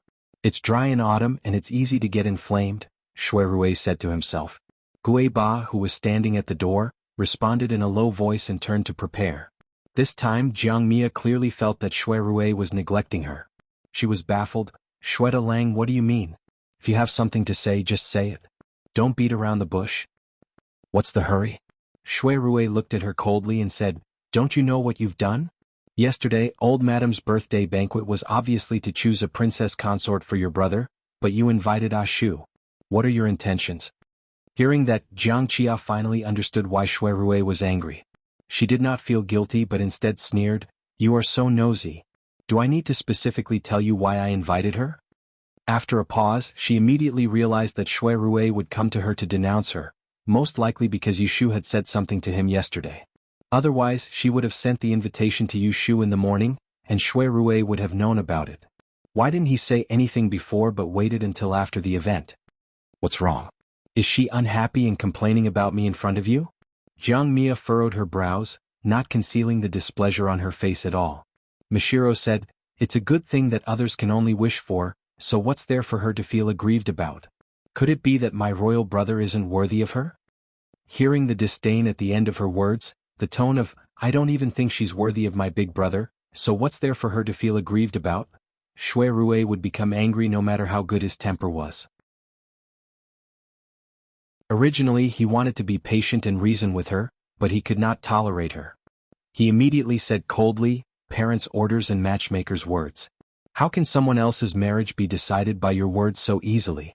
Ashu regards you as a friend and she treats you sincerely, but you hide it from her and push her into the teeth of the storm. Jiang Mia, you are too presumptuous. How do you know that one person's honey is another person's arsenic? Your so-called good thing might not even be something that others don't care about at all. Jiang Mia had a rough temper to begin with. After being coldly criticized by him, She no longer had the slightest bit of her previous gentleness and magnanimity. When she thought that he was doing this for a younger sister, who popped out of nowhere, she instantly became furious. Under her thick eyebrows, a pair of phoenix eyes glared at him and said through gritted teeth, "My good intentions, but in your mouth, it becomes that I want to harm her? Shuidalong, who does that Yu Lianfang think she is? And what kind of friendship do we have? You actually indiscriminately scolded me for her sake. Did your head get kicked by a donkey?"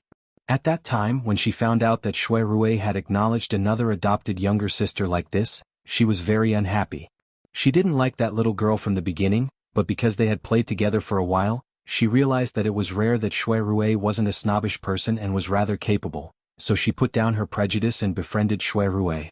Who would have thought that Shui Rui was actually a two-faced person? She chatted and laughed with Shui Rui in front of Shui Rui, yet she stabbed Shui Rui in the back. She was really infuriated. She shouted so loudly that Gui Ba, who had brought the tea to the door, saw that the situation in the room was not right, so he shrank back and retreated. Shui Rui was slightly surprised. He had intentionally wanted to provoke Jiang Qia so that she would give up on the idea of looking for Yushu to make up the numbers. He did not expect that she would have such a huge reaction. It was as if someone had stepped on her tail. He deliberated over his words just now. There was nothing wrong with it. Could it be that his tone was too heavy? No, his goal was to make her hate Yushu, not to make her bear a grudge against him. To prevent himself from making a fool of himself, he softened his tone and said, "I am not scolding you, I am telling you the truth. Your Wang Xiong and I are brothers, so I can barely be considered as half an elder brother to you. Logically speaking, you should call me second brother. Ashu isn't anyone else. She's my sister that I've officially acknowledged. How can I watch you lie to your own family? I'm telling you clearly that she already has someone she likes. She won't be happy to be your sister-in-law. You'd better give up on this absurd idea. Don't ruin your marriage. You won't be able to be friends, but you'll become enemies." Shui Rui's tone was a little gentler, but his words were unyielding. Even if he knew that Yushu could not be the daughter-in-law of the Jiang family, he still wanted to nip this little thing in the bud. Shu was his woman. He would not give her to any man. Not Jing Chen, not even Prince of Dongjing. Good. Jiang Ye was so angry that she laughed. She clenched her fists and resisted the urge to quarrel with him. She nodded stiffly and said, "I am blind to have taken a fancy to her. Don't worry, I will not have any ideas about her from now on. This kind of trash he is not worthy of my Wang Xiong." She described Yushu in an unbearable manner. Shui Rui's eyes became gloomy. He tapped his fingers on the armrest of the chair and said in a low voice, "In that case, I thank you very much. I still have something to do, so you can go back. Gui Ba, send the princess out from the front door." Jiang Ye's eyes widened. He is driving me out? Shui Rui did not look at her expression as if she had seen a ghost. He got up and walked out. Jiang Ye did not even have a sip of water since she entered the door. She waited until he was out of sight. She still could not believe that Shui Dalong, who had a good temper, would not be angry even if she whipped him, but because of such a small matter, he fell out with her. How could she know that it would be strange if Shui Rui was able to endure her actions of forcefully trying to poach someone from his side? The Celestial Commissioner Office had 3 departments and 2 bureaus, each with their own authority. Therefore, the files and documents were classified separately and not stored in a unified way. They often exchanged information and borrowed books from each other. To prevent a mess, every department had to do a thorough cleaning every 3 months.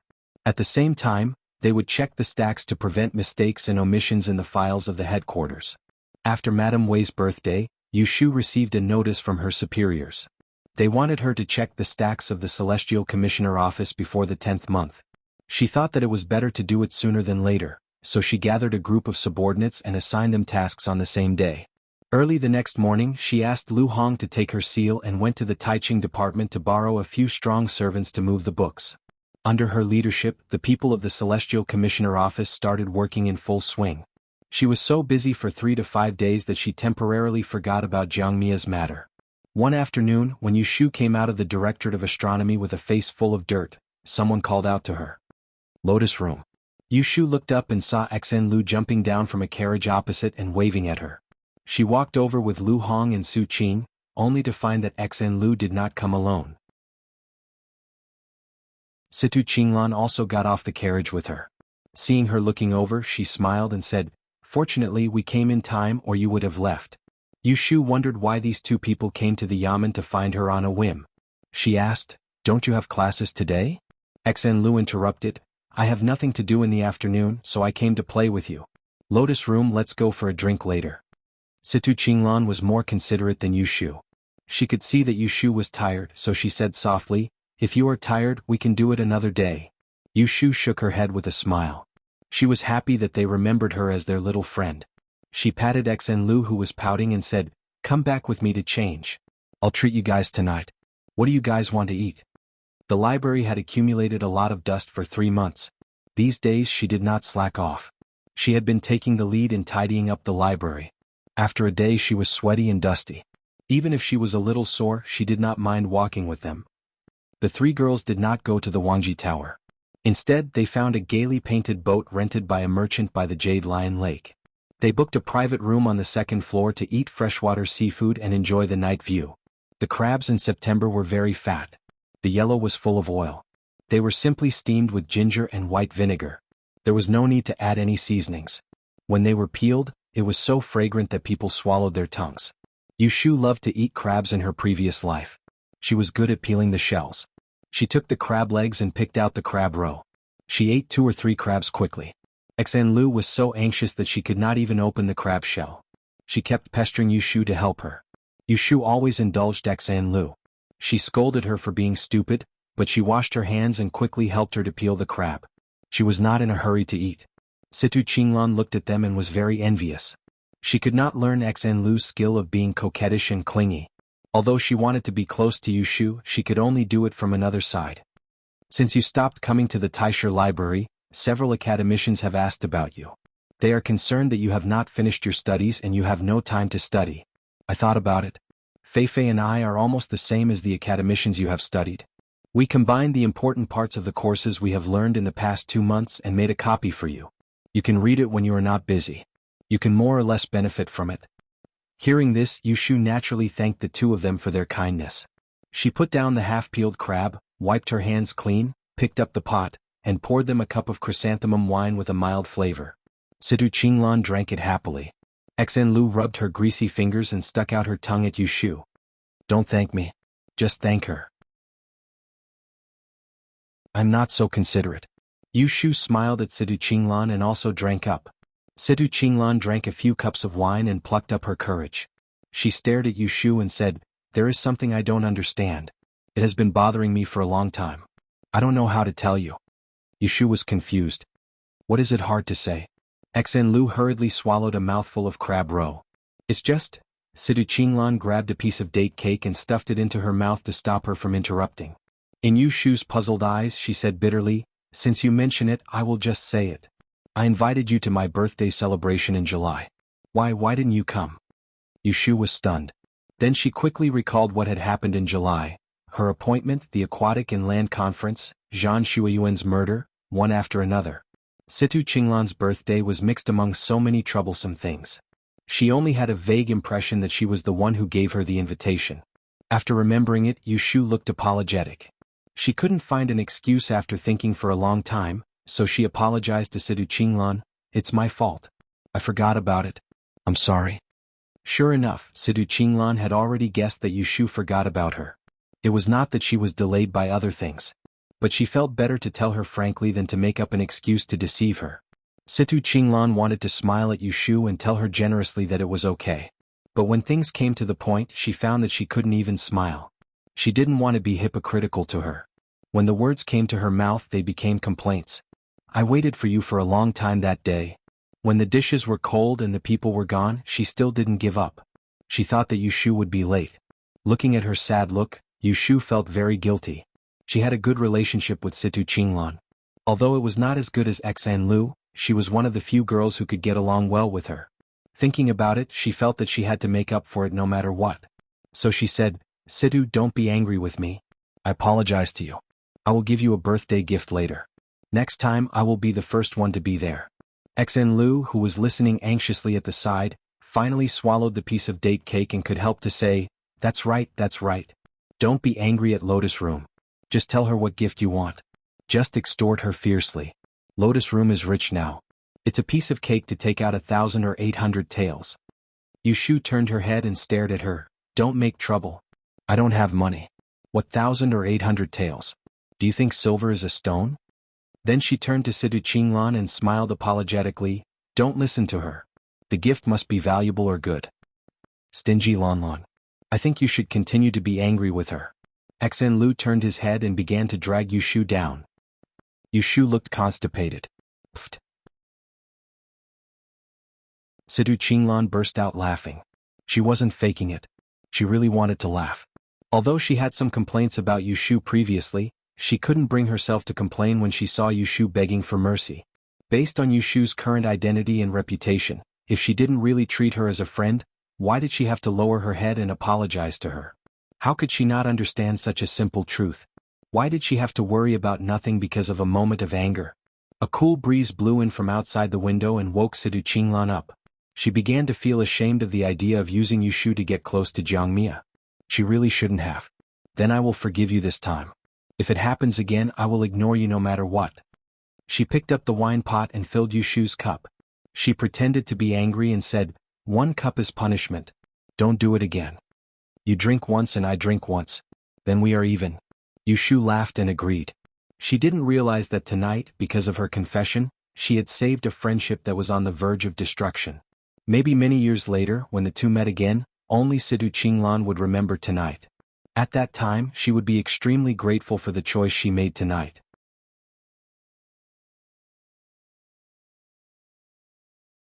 Chapter 683. The work of cleaning up the library lasted until the middle of the month. Yushu led a group of people to finish the work. Jing Qin, the nominal chief officer of the Kunling Bureau, showed up one afternoon. She hadn't seen him for a while. Although Yushu was curious about what Jing Qin was busy with all day long, she didn't ask too many questions. She only reported the internal affairs of the past half a month to him and picked out a few important documents for him to review. They talked about official matters. In the end, Yushu was ready to go downstairs to pack her things and go home. Jing Qin stopped her. Xiaoyu, wait. I have something to say to you. Hearing the familiar name, Yushu slowly moved her feet back. She turned her head and said, What do you want to say? Come on, she did not want to chat with him at all. Especially after returning from the encounter, she hid a lot of information about Yunhua. She was afraid that if Jing Qin asked her, she would not be able to answer. But she could not bear to lie to him. For example, who did Yunhua ask her to find that day? Sit down. Jing Qin gestured to the seat by the window. He walked to the door, waved his sleeves gently and closed the door. Yushu had no choice but to sit down. She turned her head to look out of the window and urged him, Tell me. Make it short. Jing Qin walked over with his hands behind his back. He stood by the window, just a shoulder away from her. Like her, he looked at the row upon row of pavilions in the distance. He said slowly, I remember that in the residence on the outskirts of the encounter, you said that my father Yunhua asked you to find someone, right? Yushu thought to herself that what she was afraid of had come true. She nodded expressionlessly. Then he must have told you how to contact that person after you found him. This was not a question but an affirmative tone. This made Yushu frown. She knew that even if she denied it, Jing Qin would not believe her. So what if he told me? Do you want to go find him now? Jing Qin shook his head, and a bitter smile appeared on his fair and handsome face. What's the point of me looking for him? Even if we meet, he can harden his heart and refuse to acknowledge me. What can I get out of him? Yushu asked suspiciously, Then why are you asking me this? Jing Qin turned to look at her with worry in his eyes. I wanted to remind you. If you haven't found that person yet, then do so as soon as possible. Do not delay. You probably don't know this, but His Majesty's dragon body isn't as good as before. My father is a sore point of his. If I don't catch him, I won't be able to retrieve the Book of Mystery Fairy's 6 rens to break my fate. He could not eat or sleep in peace. Now he's suspicious of me, suspecting that I've already acknowledged my father, so he's trying to find out his whereabouts from me. I'm dealing with him. It can't be delayed for too long. His Majesty doesn't have much patience left. I'm worried that if he can't get anything out of me, he will turn to you. After all, it was very suspicious of you to stay behind alone on the day we visited the grave. It turned out that these days, Jing Qin was mostly in the palace. Emperor Zhao Qing summoned him to see him every day. Whenever he was free, he would have a long chat with him. He talked about his sect and his mother, Princess Luyue.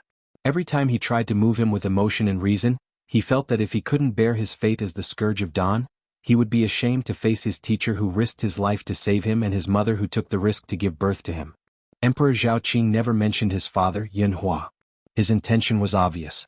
Jing Qin had received more than 10 years of teachings from Mount Longhu's Jingyi school. Righteousness had long been deeply imprinted in his character. However, the emperor's personal persuasion failed to coax him to reveal the whereabouts of Yunhua. It was sad to say that this was not because of the nature of a father and son, but because someone had opened a hole in his deeply rooted Taoist heart and instilled in him a kind of human nature that he had never been missing. This person was Yu Shu. And the human nature that she made him understand was called selfishness. He had selfishness, so he was unwilling to be manipulated by others, unwilling to be used by others, and even unwilling to accept his fate. You mean they will come to me and force me to tell them about Yunhua's whereabouts regardless of anything? Yu Shu began to consider this possibility. Since the emperor's side could not be sure whether she knew about the Scourge of Dawn, she thought that they would not rashly target her. She did not see that when the emperor asked her, he did not touch on those sensitive issues. He only beat around the bush. That was why she was able to muddle through. Otherwise, with the heaven-defying great insight technique, even if she colluded with Jing Qin, he would still be able to distinguish the truth from the lies. However, what if they were sure that she already knew? Would they have no scruples and could they torture her to extort a confession? Yu Shu's eyelids twitched and she suddenly thought of a question. She raised her head to look at Jing Qin and blurted out, "Jing Qin, think about it carefully. Before this, no, recently after we came back from the encounter, did the emperor ask you to keep the matter of the Scourge of Dawn and the person who ruined lives?" "Did he?" Jing Qin recalled for a while and slowly nodded. "On the second day after we came back, the emperor asked me to enter the palace for questioning. When we left the palace, the emperor mentioned something like that, but don't worry, I did not tell him the truth." Yu Shu was dumbfounded. Her back softly leaned against the chair and she muttered, "It's over, it's over, it's over." In front of the emperor, it was useless to lie. It seemed that the emperor had long suspected that she already knew about it, so he had already asked Jing Qin for confirmation. That was to say, from the beginning, they did not have the layer of concern she thought they had. Instead, in order to numb her, the emperor deliberately pretended not to know about it when she was questioned in Taishi restaurant that day. Sure enough, the older the wiser. In this way, in order to track down the whereabouts of Yunhua and find the Book of Fantasy Fairy, they could completely target her and break through her. "Xiaoyu, what's wrong with you? Did I do something wrong?" Jing Qin asked her nervously. Yu Shu waved her hand at him weakly. "We were so careful, but we made a mistake. Did you forget the Zhu family's grand insight technique? I mentioned it to you last time." What should she say? Blame Jing Qin? But he didn't know about the grand insight art until later. Blame Shui Rui for not telling her about the grand insight technique earlier? But after he came back from the encounter, he was called by Minister Shui to give him advice. Who had a pair of eyes in front and back? Jing Qin was stunned. Doesn't that mean he already knew? Yes, that's right. Yu Shu interrupted him, stood up irritably and began to walk back and forth in the room. You said that the emperor is running out of patience. They are eager to find Yunhua and find the Book of Fantasy Fairy, so they will definitely look for me because only the three of us may have seen Yunhua, and I am the most suspicious. The emperor is reluctant to touch you, but it doesn't mean that he is reluctant to touch me. If they really want to harden their hearts and torture me, I am not afraid that I won't confess. It's fine if I don't know anything, but I do know the whereabouts of Yunhua." The more she analyzed, the more she gritted her teeth. She glared at Jing Qin fiercely. What kind of sin did she commit to owe this father and son? She almost died several times for her son, and now she had to protect her father from disaster. There was no end to it. It was simply intolerable. Jing Qin's expression was not good either. He stared at Yu Shu's restless figure and could feel her uneasiness. Guilt and sadness surged in his heart at the same time. He secretly clenched his fists and said, "Don't panic. Maybe it's not as bad as you think. You are the person who destroyed your life. How could they dare to use private torture on you?" Yu Shu suddenly stopped and stared at him faintly. She said, "You don't understand what the Book of Fantasy Fairy means at all.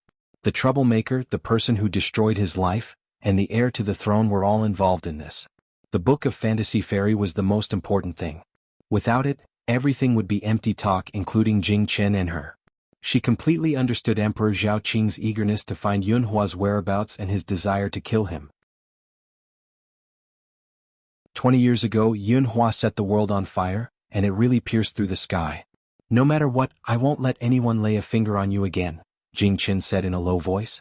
His eyes that were once so clear that one could see the bottom had become cold at some point. Now he was no longer the pitiful person who resigned himself to his fate. Yu Shu rubbed her eyebrows and told herself to calm down. It was too late to say anything now. She had to think about what to do next. If they came looking for her, should she confess or not? She had the 7-star ring to protect herself. Even if they asked her, they could not ask her the truth. She was afraid that they would use private torture on her. The only thing she could do now was to find Yun Hua's eldest son as soon as possible and let them meet so that she could read the Book of Fantasy Fairy.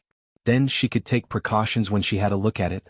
She hoped that Jing Qin could delay for a while. The people that Shui Rui sent to Yang to inquire about the news had not returned yet. In the evening they arrived at Wangji Tower. When Yu Shu saw Shui Rui, the first thing she asked him was, "Big brother, where are the spies you sent to Yang now?" Shui Rui's expression changed. He estimated, "They have been there for more than half a month. If the inquiries are successful, they should leave in 2 days." He did send people to Yang, but it was not to help Yu Shu inquire about the unknown Suzhou magistrate, but to inquire about the traces of his biological parents living in Yang City. In the past half a month, he had accepted the fact that his biological father was the famous Yun Hua Ez. However, he was not ready to meet him now, so he could not admit to Yu Shu that he was the person she was looking for. In his heart, Yun Hua was a heartless man who abandoned his wife. His biological mother, Madame Han, and his adoptive father, Shui Zhao, died because of him. How could he let go of his prejudice and acknowledge him? In that case, it will take at least half a month for him to come back. Yu Shu talked to herself. She was secretly anxious, but she did not show it on her face. She did not intend to repeat what she said to Jing Qin today to Shui Rui again, because it was useless to say it except to make him worry. He was already worried about her enough. He followed her all day long to clean up after her. If it was not for her, he would not have so many troubles. By the way, I have something to tell you. Yu Shu sat up straight and naturally changed the topic. Didn't you tell me a long time ago to pay attention to whether Jin Sun's name was in the wedding invitation card sent to Kunling Bureau? Today, a new batch of wedding invitation cards was sent and she was in it. Shui Rui's expression changed and he quickly asked in detail, "Who is the groom?" Yu Shu looked at him strangely. How come his sister was going to be engaged to someone? Did he not know who his brother-in-law was? Let me think. The groom is Zhou Yeda, the young master of General Zhou's mansion. His name is Zhounya. Shui Rui's face suddenly darkened.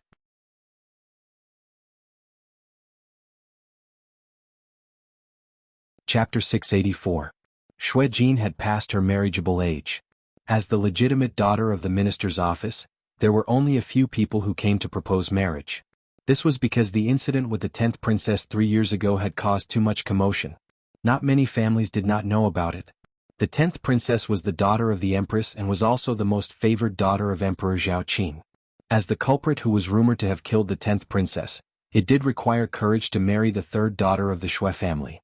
However, Zhou Yeda betrothed his youngest son to the daughter of the Shui family not entirely because of his courage. The other half of the reason was because of his own son. As for the third young master of Assistant Minister Yin's Fu, Yin Yuanbu's reputation was bad enough. This Zhounya compared to him was even worse. In short, he ate, drank, gambled and had all 5 poisons. Yu Shu had not heard of this person for the time being, but she knew that his father, Zhou Yeda, was the commander-in-chief of the Jinwu Guards. What kind of position was this? First of all, there were 2 groups of guards inside and outside Anling. One group was the Jiangyi army. They usually guarded the capital and could be deployed in times of war. The other group was the Imperial Guards, including the Yulin Royal Guards and the 12 Guards. The Yulin Royal Guards were the personal guards of the Emperor, while the Jinwu Guards were the head of the 12 Guards. For example, guarding the city gates, patrolling the city borders and managing the city's public security were all from the Jinwu Guards. Zhou Yeda, as the commander-in-chief, was equivalent to a minister a few hundred years later. Even Yu Shu's 2 bodyguards, Lu Hong and Su Qin, used to be part of the Chambord Guards. Just looking at the family background of General Zhou, it was worthy of Shui Jin's birth. However, after seeing Shui Rui's expression, Yu Shu knew that he did not approve of this marriage. "What is wrong?" she asked. "Zhounya's character is bad." Shui Rui's words were concise. Yu Shu looked at Shui Rui's disgusted expression when he mentioned Master Zhou as if he was talking about a pile of shit.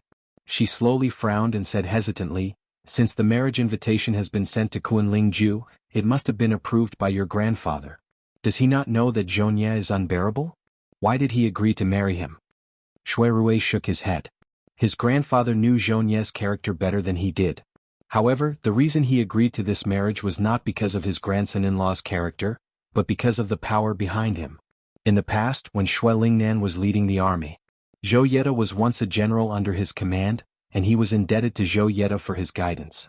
It was also because of this old friendship that the Zhou family took the initiative to propose marriage. Shui Lingnan thought that with the friendship between the two families, no matter how much of a bastard Zhonye was, Shui Jinxuan wouldn't lose out by marrying him. However, Shui Rui didn't think so. He hoped that his sister, who was timid and mentally deficient, could have a good partner who truly loved and cared for her. Otherwise, he would rather she remain a naive and ignorant child for the rest of her life. As an elder brother, he was very grateful. He could look after her for the rest of her life. This was a debt he owed. He should be the one to repay it. He didn't explain. Yushu was slightly anxious. As expected, Zhonye was a pile of shit. How could she watch as Shui Jinxuan married such a thing? How about this? I will hold back this marriage invitation. Why don't you go back and persuade old Master Shui? Shui Rui laughed coldly to himself. Grandfather has always been stubborn. Once he has made up his mind, no one can persuade him. Yushu's face turned fierce. If that's the case, then I won't approve the marriage invitation. Without the Kunling Bureau's official marriage certificate, can they get married on their own? There was a law in Den. All marriages between the children of officials had to be approved by the Celestial Commissioner. If they were married, then an official marriage certificate would be issued. If there was no such certificate, then the marriage of the man and the woman would be considered an illicit union without a matchmaker. What both parties sent to the Kunling Bureau were the 8 characters invitation, of both the man and the woman, in duplicate. After the Kunling Bureau approved the 8 characters invitation, the 8 characters invitation would be sent back.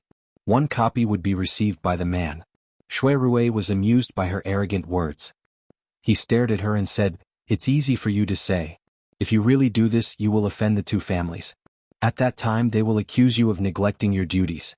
The emperor can't be partial to you. If it's a light punishment, you will be suspended from your post. If it's a heavy punishment, you will lose your official position. How can you do that? Is it that serious?" Yushu wasn't frightened. Even though she was splashed with cold water by him, she didn't give up. She kept saying, "What's the big deal? Delay it as long as possible. If they really pursue the matter, then we can talk about other things." It was as if Shui Rui treated Yu Xiaoxiu as his own younger brother. To her, little sister Shui was also one of her family. For the sake of her sister's marriage, what was there to be afraid of even losing her official position? Which was more important? Was there a need to consider? Shui Rui saw that someone as smart as her only cared about Jinxuan and didn't consider the consequences. He was touched and held her hand, saying, "I know your intention, but you can't be so reckless. If you are really willing to help, I have another idea.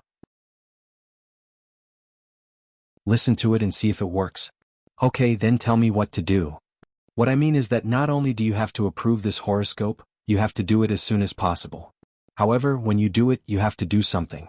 Everyone knows that you and I are sworn siblings, so it's no surprise that Jinxuan is interested in Jinxuan's marriage. You have the death divination art, so you can determine that Jinxuan and Zhonye's horoscope contradict each other. If Jinxuan marries into the Zhou clan, then one of them will die on the wedding day. Therefore this marriage is inauspicious and unsuitable. As for whether they believe it or not, it's not up to the two families. After all, within the capital there's only Yushu, the art of determining death. With her reputation, who can verify the authenticity of her divination. Even if they don't believe it, there's no evidence. Plus, there's always one family that can't bear to risk their children. With Yushu's approval, this marriage can be considered to be annulled. That's a good idea." Yushu smiled and patted the back of Shui Rui's hand. She hurriedly said, "I'll go and approve it tomorrow morning.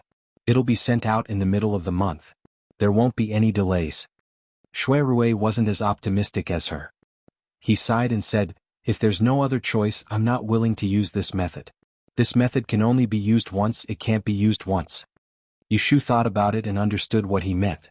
Old Minister Shui was determined to find a suitable marriage for his granddaughter. If it doesn't work this time, there's always a next time. The siblings in the Shui family don't have a father. The marriage will be decided by Shui Lingnan. As for the other elders, Yushu's heart skipped a beat. She asked, What does your mother think about Jin Sun's marriage? My mother, she can't make the decision. Shui Rui found it hard to say. When his mother was sober, she didn't recognize Jin Sun at all. She only knew that he was her eldest son. Whenever she saw Jin Sun, her illness would act up. This time Yushu had nothing to say. She very rarely heard Shui Rui mention his mother, and her impression of Madame Shui, who she had never met, was limited to the fact that she was frail and sickly, and that she spent most of her time recuperating. Shui Rui didn't seem to want to talk about his mother. She didn't ask more. However, as a mother, she couldn't interfere with her daughter's marriage. It was obvious that she didn't have much status in the Shui family. There are only two ways to solve this problem once and for all. One is to find a good husband for Jean before your grandfather decides. Yushu poked Shui Rui. Do you have a suitable candidate in mind? Shui Rui looked helpless. Do you think I haven't thought about it? But those with good character, future, and family background won't enter my grandfather's eyes. Those with good character and family background won't be willing to attach themselves to our Shui family. Those with good character and family background won't even consider Jin Sun. Yushu sighed and said, it's easy to get a priceless treasure, but it's hard to find a lover. Shui Rui waved his hand. Let's not talk about this. Tell me about the other one. Yushu said, the other one is the worst plan. It's not good to use it unless it's a last resort. You reminded me. I'm the Celestial Commissioner. I can approve a marriage card and I can also approve a marriage card for Jin Sun. I only need to approve her fortune as not to marry early. Otherwise, it will bring bad luck to her husband and children. In this way, no one will dare to come to your residence to propose marriage. In the next few years, you won't have to worry about Jin Sun's marriage. But if it ruins her reputation, she won't be able to get married in the future. Ordinary people didn't need to go through the Celestial Commissioner to marry their wives and daughters. However, there were also people who went to the barter shop to ask for an identification card. It was used to predict a woman's fate. If it was a woman from an official's family, the Celestial Commissioner's approval would be called a fate card. Thinking back, Zhao Hui's first in-laws went to the Yi Yangji family's barter shop to make a fake identification card. They framed Zhao Hui for cursing her husband's fate, so they embezzled her dowry and caused Zhao Hui to live on the streets. Yushu now also wanted to make a fake fate card. However, she had the death judgment technique. It was difficult for others to expose her. Shui Rui was silent for a long time. Then he said in a low voice, it can be considered a solution. But as you said, it can't be used unless it's a last resort. In the end, Shui Rui decided to first ruin the marriage between the Shui family and the Zhou family with Yushu. As for the future, they would wait until the future. The next day, Yushu came to the Kunling Bureau. The first thing she did was to find the marriage card of Shui Jinshuan and Zhou Nye. She carefully worded it, and in the name of the death judgment technique, she made a divination. The signature was not stamped with an official seal, but her small ivory seal. This meant that she had personally approved this marriage. The result was bad, so the Kunling Bureau rejected the marriage. The 15th of September was the day that official marriage documents were issued every month.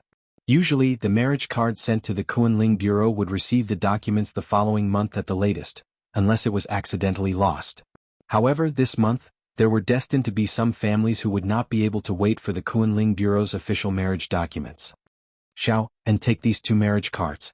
Together with the official marriage documents I approved, send them to the various manors as soon as possible. When Xiao and had already prepared everything. He took the marriage card from her hands and opened it in front of her. Originally, he wanted to confirm that there were no mistakes, but when he saw the woman's family, he was slightly stunned. The young lady of the right minister's Shui residence. He hesitated and did not go. Holding the 2 cards, he said to Yushu, Darren, will you get into trouble by doing this? She could forget about the families whose official marriage documents she had burned before. But this was the daughter of the left prime minister, and there was also the General Fu. If they pursued the matter, could she afford to offend them? Yushu stretched and twisted her neck. She said to him, what trouble can there be? Their destinies are like this and it is not suitable for marriage. Do you want me to go against my conscience and approve it? You know that the eldest son of the Shui family is my sworn brother. If something happens to his sister after she gets married, how can I face him? Don't worry, have someone send it.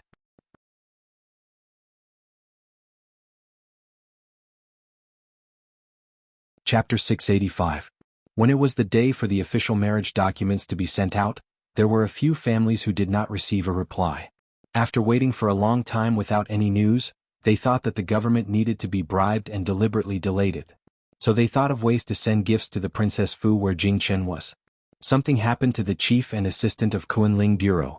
Everyone went straight to Jingchen and intentionally or unintentionally ignored Yushu. There was nothing wrong with what they did. Even the chief had relented, so how could the adjutant stop them? The idea was not bad, but they had underestimated one thing. Jingchen, the right commander of the Celestial Commissioner, was a hands-off shopkeeper who did not care about anything. The person that Kunling Bureau was in charge of was actually Yushu. Jingchen stayed in the palace for 2 days and was released by Emperor Zhao Qin. Returning to the Princess Fu, the steward eunuch dutifully presented the list of gifts that the Fu had received in recent days in front of him. Jingchen asked him with confusion, "What festivals are being celebrated recently?" The Mid-Autumn Festival had long passed. There shouldn't be any happy events in September. The steward eunuch reported in full detail, "Your servant found out that these people are here to urge for letters. It seems that their Fu did not receive the official marriage documents from Kunling Bureau, so they came to beg you, master." Jingchen nodded to indicate that he understood and then had him return the list of gifts. He said disapprovingly, "If they did not send it, then let them wait. Why are they begging me? This matter is not under my control. They sent the gifts to the wrong person." The steward eunuch? "Aren't you the right commander of the Celestial Commissioner? Shouldn't Kunling Bureau be under your control?" Although he said so, the next day when Jingchen went to Kunling Bureau, he remembered to ask her when Yushu reported to him as usual. "How many families did not send the marriage documents?" "They've sent gifts to my residence." Yushu's expression didn't change as she asked him, "Which families?" Jingchen was silent for a moment and said, "I did not notice." He paused and said, "Never mind, do as you see fit. I have returned the gifts. If there's nothing else, I'll go downstairs." Yushu's expression was calm, but she was laughing in her heart. Those people actually thought of asking Jingchen to open the back door. They were simply flirting with the blind. "Go ahead." Jingchen knew that she didn't want to be in the same room with him, so he didn't force her. After all, he should be satisfied that she was talking to him so nicely. This month, there was more than one family that did not receive the official marriage documents. However, there were 2 families that received the 8-character stickers that were approved to be returned. In the evening, Xue Lingnan sat under the locust tree in the front courtyard, carefully reading the annotations on the yellow paper. It said that his granddaughter, Xue Jin, was seeking her life to soar to the stars. If she were to marry a man born to Xiao Zhu Yinue, her life would be in danger. Therefore, her marriage with the Zhou family's youngest son, Zhou Nie, was too inauspicious and unsuitable. Therefore, this request was rejected. After Xue Lingnan finished reading it twice, he said to the housekeeper, Su Li, who was waiting on him, "Go find Xue Rue." Su Li left to carry out the order. Not long after, he returned with Xue Rue, who had returned home. When Xue Lingnan saw him, he didn't get angry at first. Instead, he handed the 8-character sticker to him. "What's going on? Tell me." Xue Rue already knew that there would be such a thing, so he didn't panic. He looked at the document with the same expression. Only when he glanced at the small red seal that said Lotus Room, he was slightly stunned. He immediately recovered and said, "Grandfather, what do you want me to say?" Xue Lingnan said, "This inscription is Master Yi's private letter. Whose name is Lotus Room? How dare a mere Kunling Bureau's empress have such courage? Tell me, who gave her the courage to obstruct the marriage between Jin Sun and the Zhou family?" It was clear that he had guessed the reason and deliberately brought Xue Rue here to question him. "Grandfather, do you think that I ordered it?" Xue Rue said bluntly. Xue Lingnan's face turned cold. "You don't need to think about quibbling. Since I called you here, I naturally have a plan. You don't like Zhou Nie and don't want Jin Sun to marry into the Zhou family, so you acted on your own and let your sworn sister abuse her power. Have you thought about it? If you ruin this marriage and delay Jin Sun's marriage, who will bear the sin if she can't get married in the future?" Others couldn't understand what he was implying, but Xue Rue understood the meaning behind Xue Lingnan's words. Xue Lingnan was saying that if she missed out on the marriage with the Zhou family, if she couldn't find a suitable family in the future, then he wouldn't let Jin Sun get married. Even if she was over the age, he would still keep her in the residence. Xue Rue's heart was half cold, and he almost couldn't hide the disappointment in his eyes. Grandfather was harsh and unreasonable to him because he wasn't the flesh and blood of the Xue family. But to be so cruel to Jin Sun, his own granddaughter, was really disappointing. Grandfather, I have nothing to say. I don't think that Jin Sun will marry Zhou, but that's because I only have this one sister. Others can disregard her, but I can't. This kind of forceful talk was not like Shui Rui's usual style. Shui Lingnan's expression became even worse, and he almost couldn't help but reprimand this unfilial son of his. He took a few breaths before he calmed down but still said sternly, "This time I'll take it as you being rash and not argue with you. If there's a next time, don't even think about the official career that your sworn sister has obtained with great difficulty." It wasn't that he didn't want to pursue the matter, but since things had come to this, there was no point in pursuing it. The Zhou family received the 8-word calligraphy that was also doomed, and would definitely not marry Jin Sun. Even if he forced the Kunling Bureau to change the document, the result would still be the same. He understood Zhou Yeda's character. After warning Shui Rui, Shui Lingnan sent him away. After he was far away, he ordered Su Li, who was pretending to be deaf and mute, "Quickly get someone to prepare a simple gift and follow me to the general's residence." Rather than being thick-skinned and waiting for people to break off the engagement, it was better for him to go first. In the future, when the two families met, it wouldn't be awkward. Jingchen had people return all the gifts. Thus, the next day Yushu's residence was visited by people one after another. However, she left early and didn't meet any of them. When she returned home and heard about the matter, she saw the large pile of gift boxes in the doorway. Without a second word, she had people return the gifts unopened. Minister Yen of the Ministry of Revenue returned home from the Yamen in the afternoon and heard another piece of bad news. The gifts sent to the residence of the Imperial Lady of the Kunling Bureau yesterday had been returned. What? The gifts were returned? He asked Lady Yen with a frown. That's right, Lady Yen said with a frown. They returned it early in the morning and didn't take anything. Master, tell me, who did we offend? The two officials of the Kunling Bureau returned our gifts together. Why didn't they send us the marriage certificate? Until now, they haven't given us an explanation. The second young master of the Yen residence had been ill last year and his body had been weak. Taking medicine didn't help. Minister Yen specially invited a great master to tell his fortune. He said that he needed a suitable marriage to offset the good fortune. After the marriage, he would naturally recover without medicine. Lady Yen found many matchmakers and finally found a suitable candidate 3 months ago. Moreover, the bride's family background wasn't bad. Thus, she was anxious to arrange her second son's marriage. The date had already been decided and it would be the most auspicious to get engaged next month. Now, the only thing missing was the official marriage certificate from the Kunling Bureau. No one had expected this to happen. The husband and wife looked at each other and thought hard. They couldn't understand why the Kunling Bureau was making things difficult for them. How about, tomorrow, I go to the assistant minister's residence to ask for a favor? Lady Yen suddenly had an idea and suggested. Minister Yen didn't understand. Why go to his house? They both held positions in the Ministry of Revenue. Assistant Minister Yin was one rank higher than Minister Yen. The two families usually interacted frequently, but they weren't close enough to casually talk about their children's marriage. Lady Yen explained, "Master, you don't know. There's another story here. The female imperial official of the Kunling Bureau was born to a servant girl of Lady Yin more than 10 years ago. With this relationship, it wouldn't be difficult for us to ask her to speak for us." Minister Yen frowned. He seemed to understand something, but he couldn't grasp the crux of it. He could only let her be. He didn't know that at the same time, he wasn't the only one who had the same idea as his wife. After seeing off the third guest of the day, Yin Deng put away her stiff smiling face and sat in the living room with a gloomy expression. In the past 2 days, people had been coming to ask for her help as a middleman to urge the Kunling Bureau to send out the official marriage certificate. As people came and went, Yin Deng sensed something was wrong no matter how muddle-headed she was.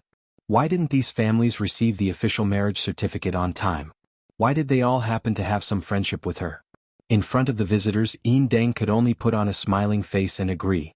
Because she knew that even if she refused, others would think that she didn't want to meddle in other people's business and wouldn't think that she was in a difficult position.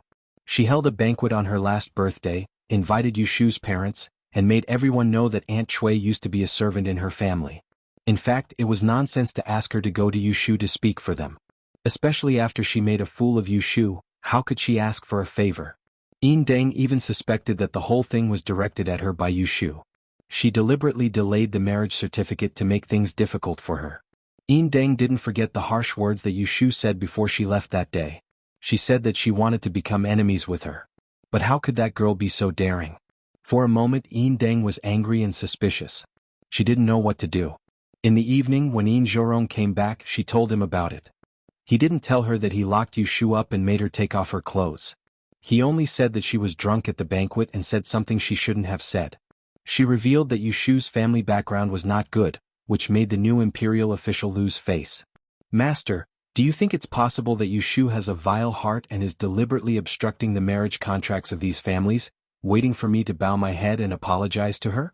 After hearing her words, Yin Zhorong was angry at this woman's short-sightedness and laughed first. Madam, you are so silly. Do you really think that she is a lowly person born by your maid? Not to mention that her mother used to be a maid of our family, she is now a proper official. The Celestial Commissioner is a 5th-rank official, which is the same rank as me. What's more, she has a title bestowed by the Emperor. She doesn't even need to bow to ordinary 3rd-rank officials. Now she is in the limelight, but you dare to make her look shabby in public. It would be strange if she could bear it.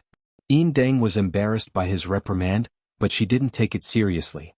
No matter how powerful Yushu was, compared to the Yin family she was like heaven and earth. Yin Zhorong, a son of a concubine, could win Prime Minister Yin's favor and give him an important position in the Ministry of Revenue. It could be seen that he was not a mediocre person. After understanding the situation, she ordered Yin Deng, "Don't be unconvinced. Tomorrow go to her and apologize. Everyone has children. We still have children who haven't married yet. Yushu will be in the Kunling Bureau for a long time. Don't be stubborn. If you really make enemies with her, you will hurt my children."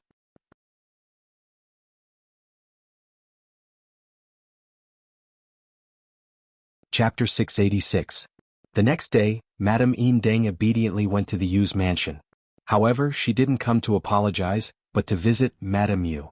In the morning, the main gate of the Yu's mansion was not open. There was a small door next to the main gate, which only allowed 2 people to pass through. Sitting in the sedan chair, Madame Yin Deng asked a maid to knock on the door. The 2 servants on duty in the main gatehouse were chatting. When they heard the question, the younger one ran out to answer.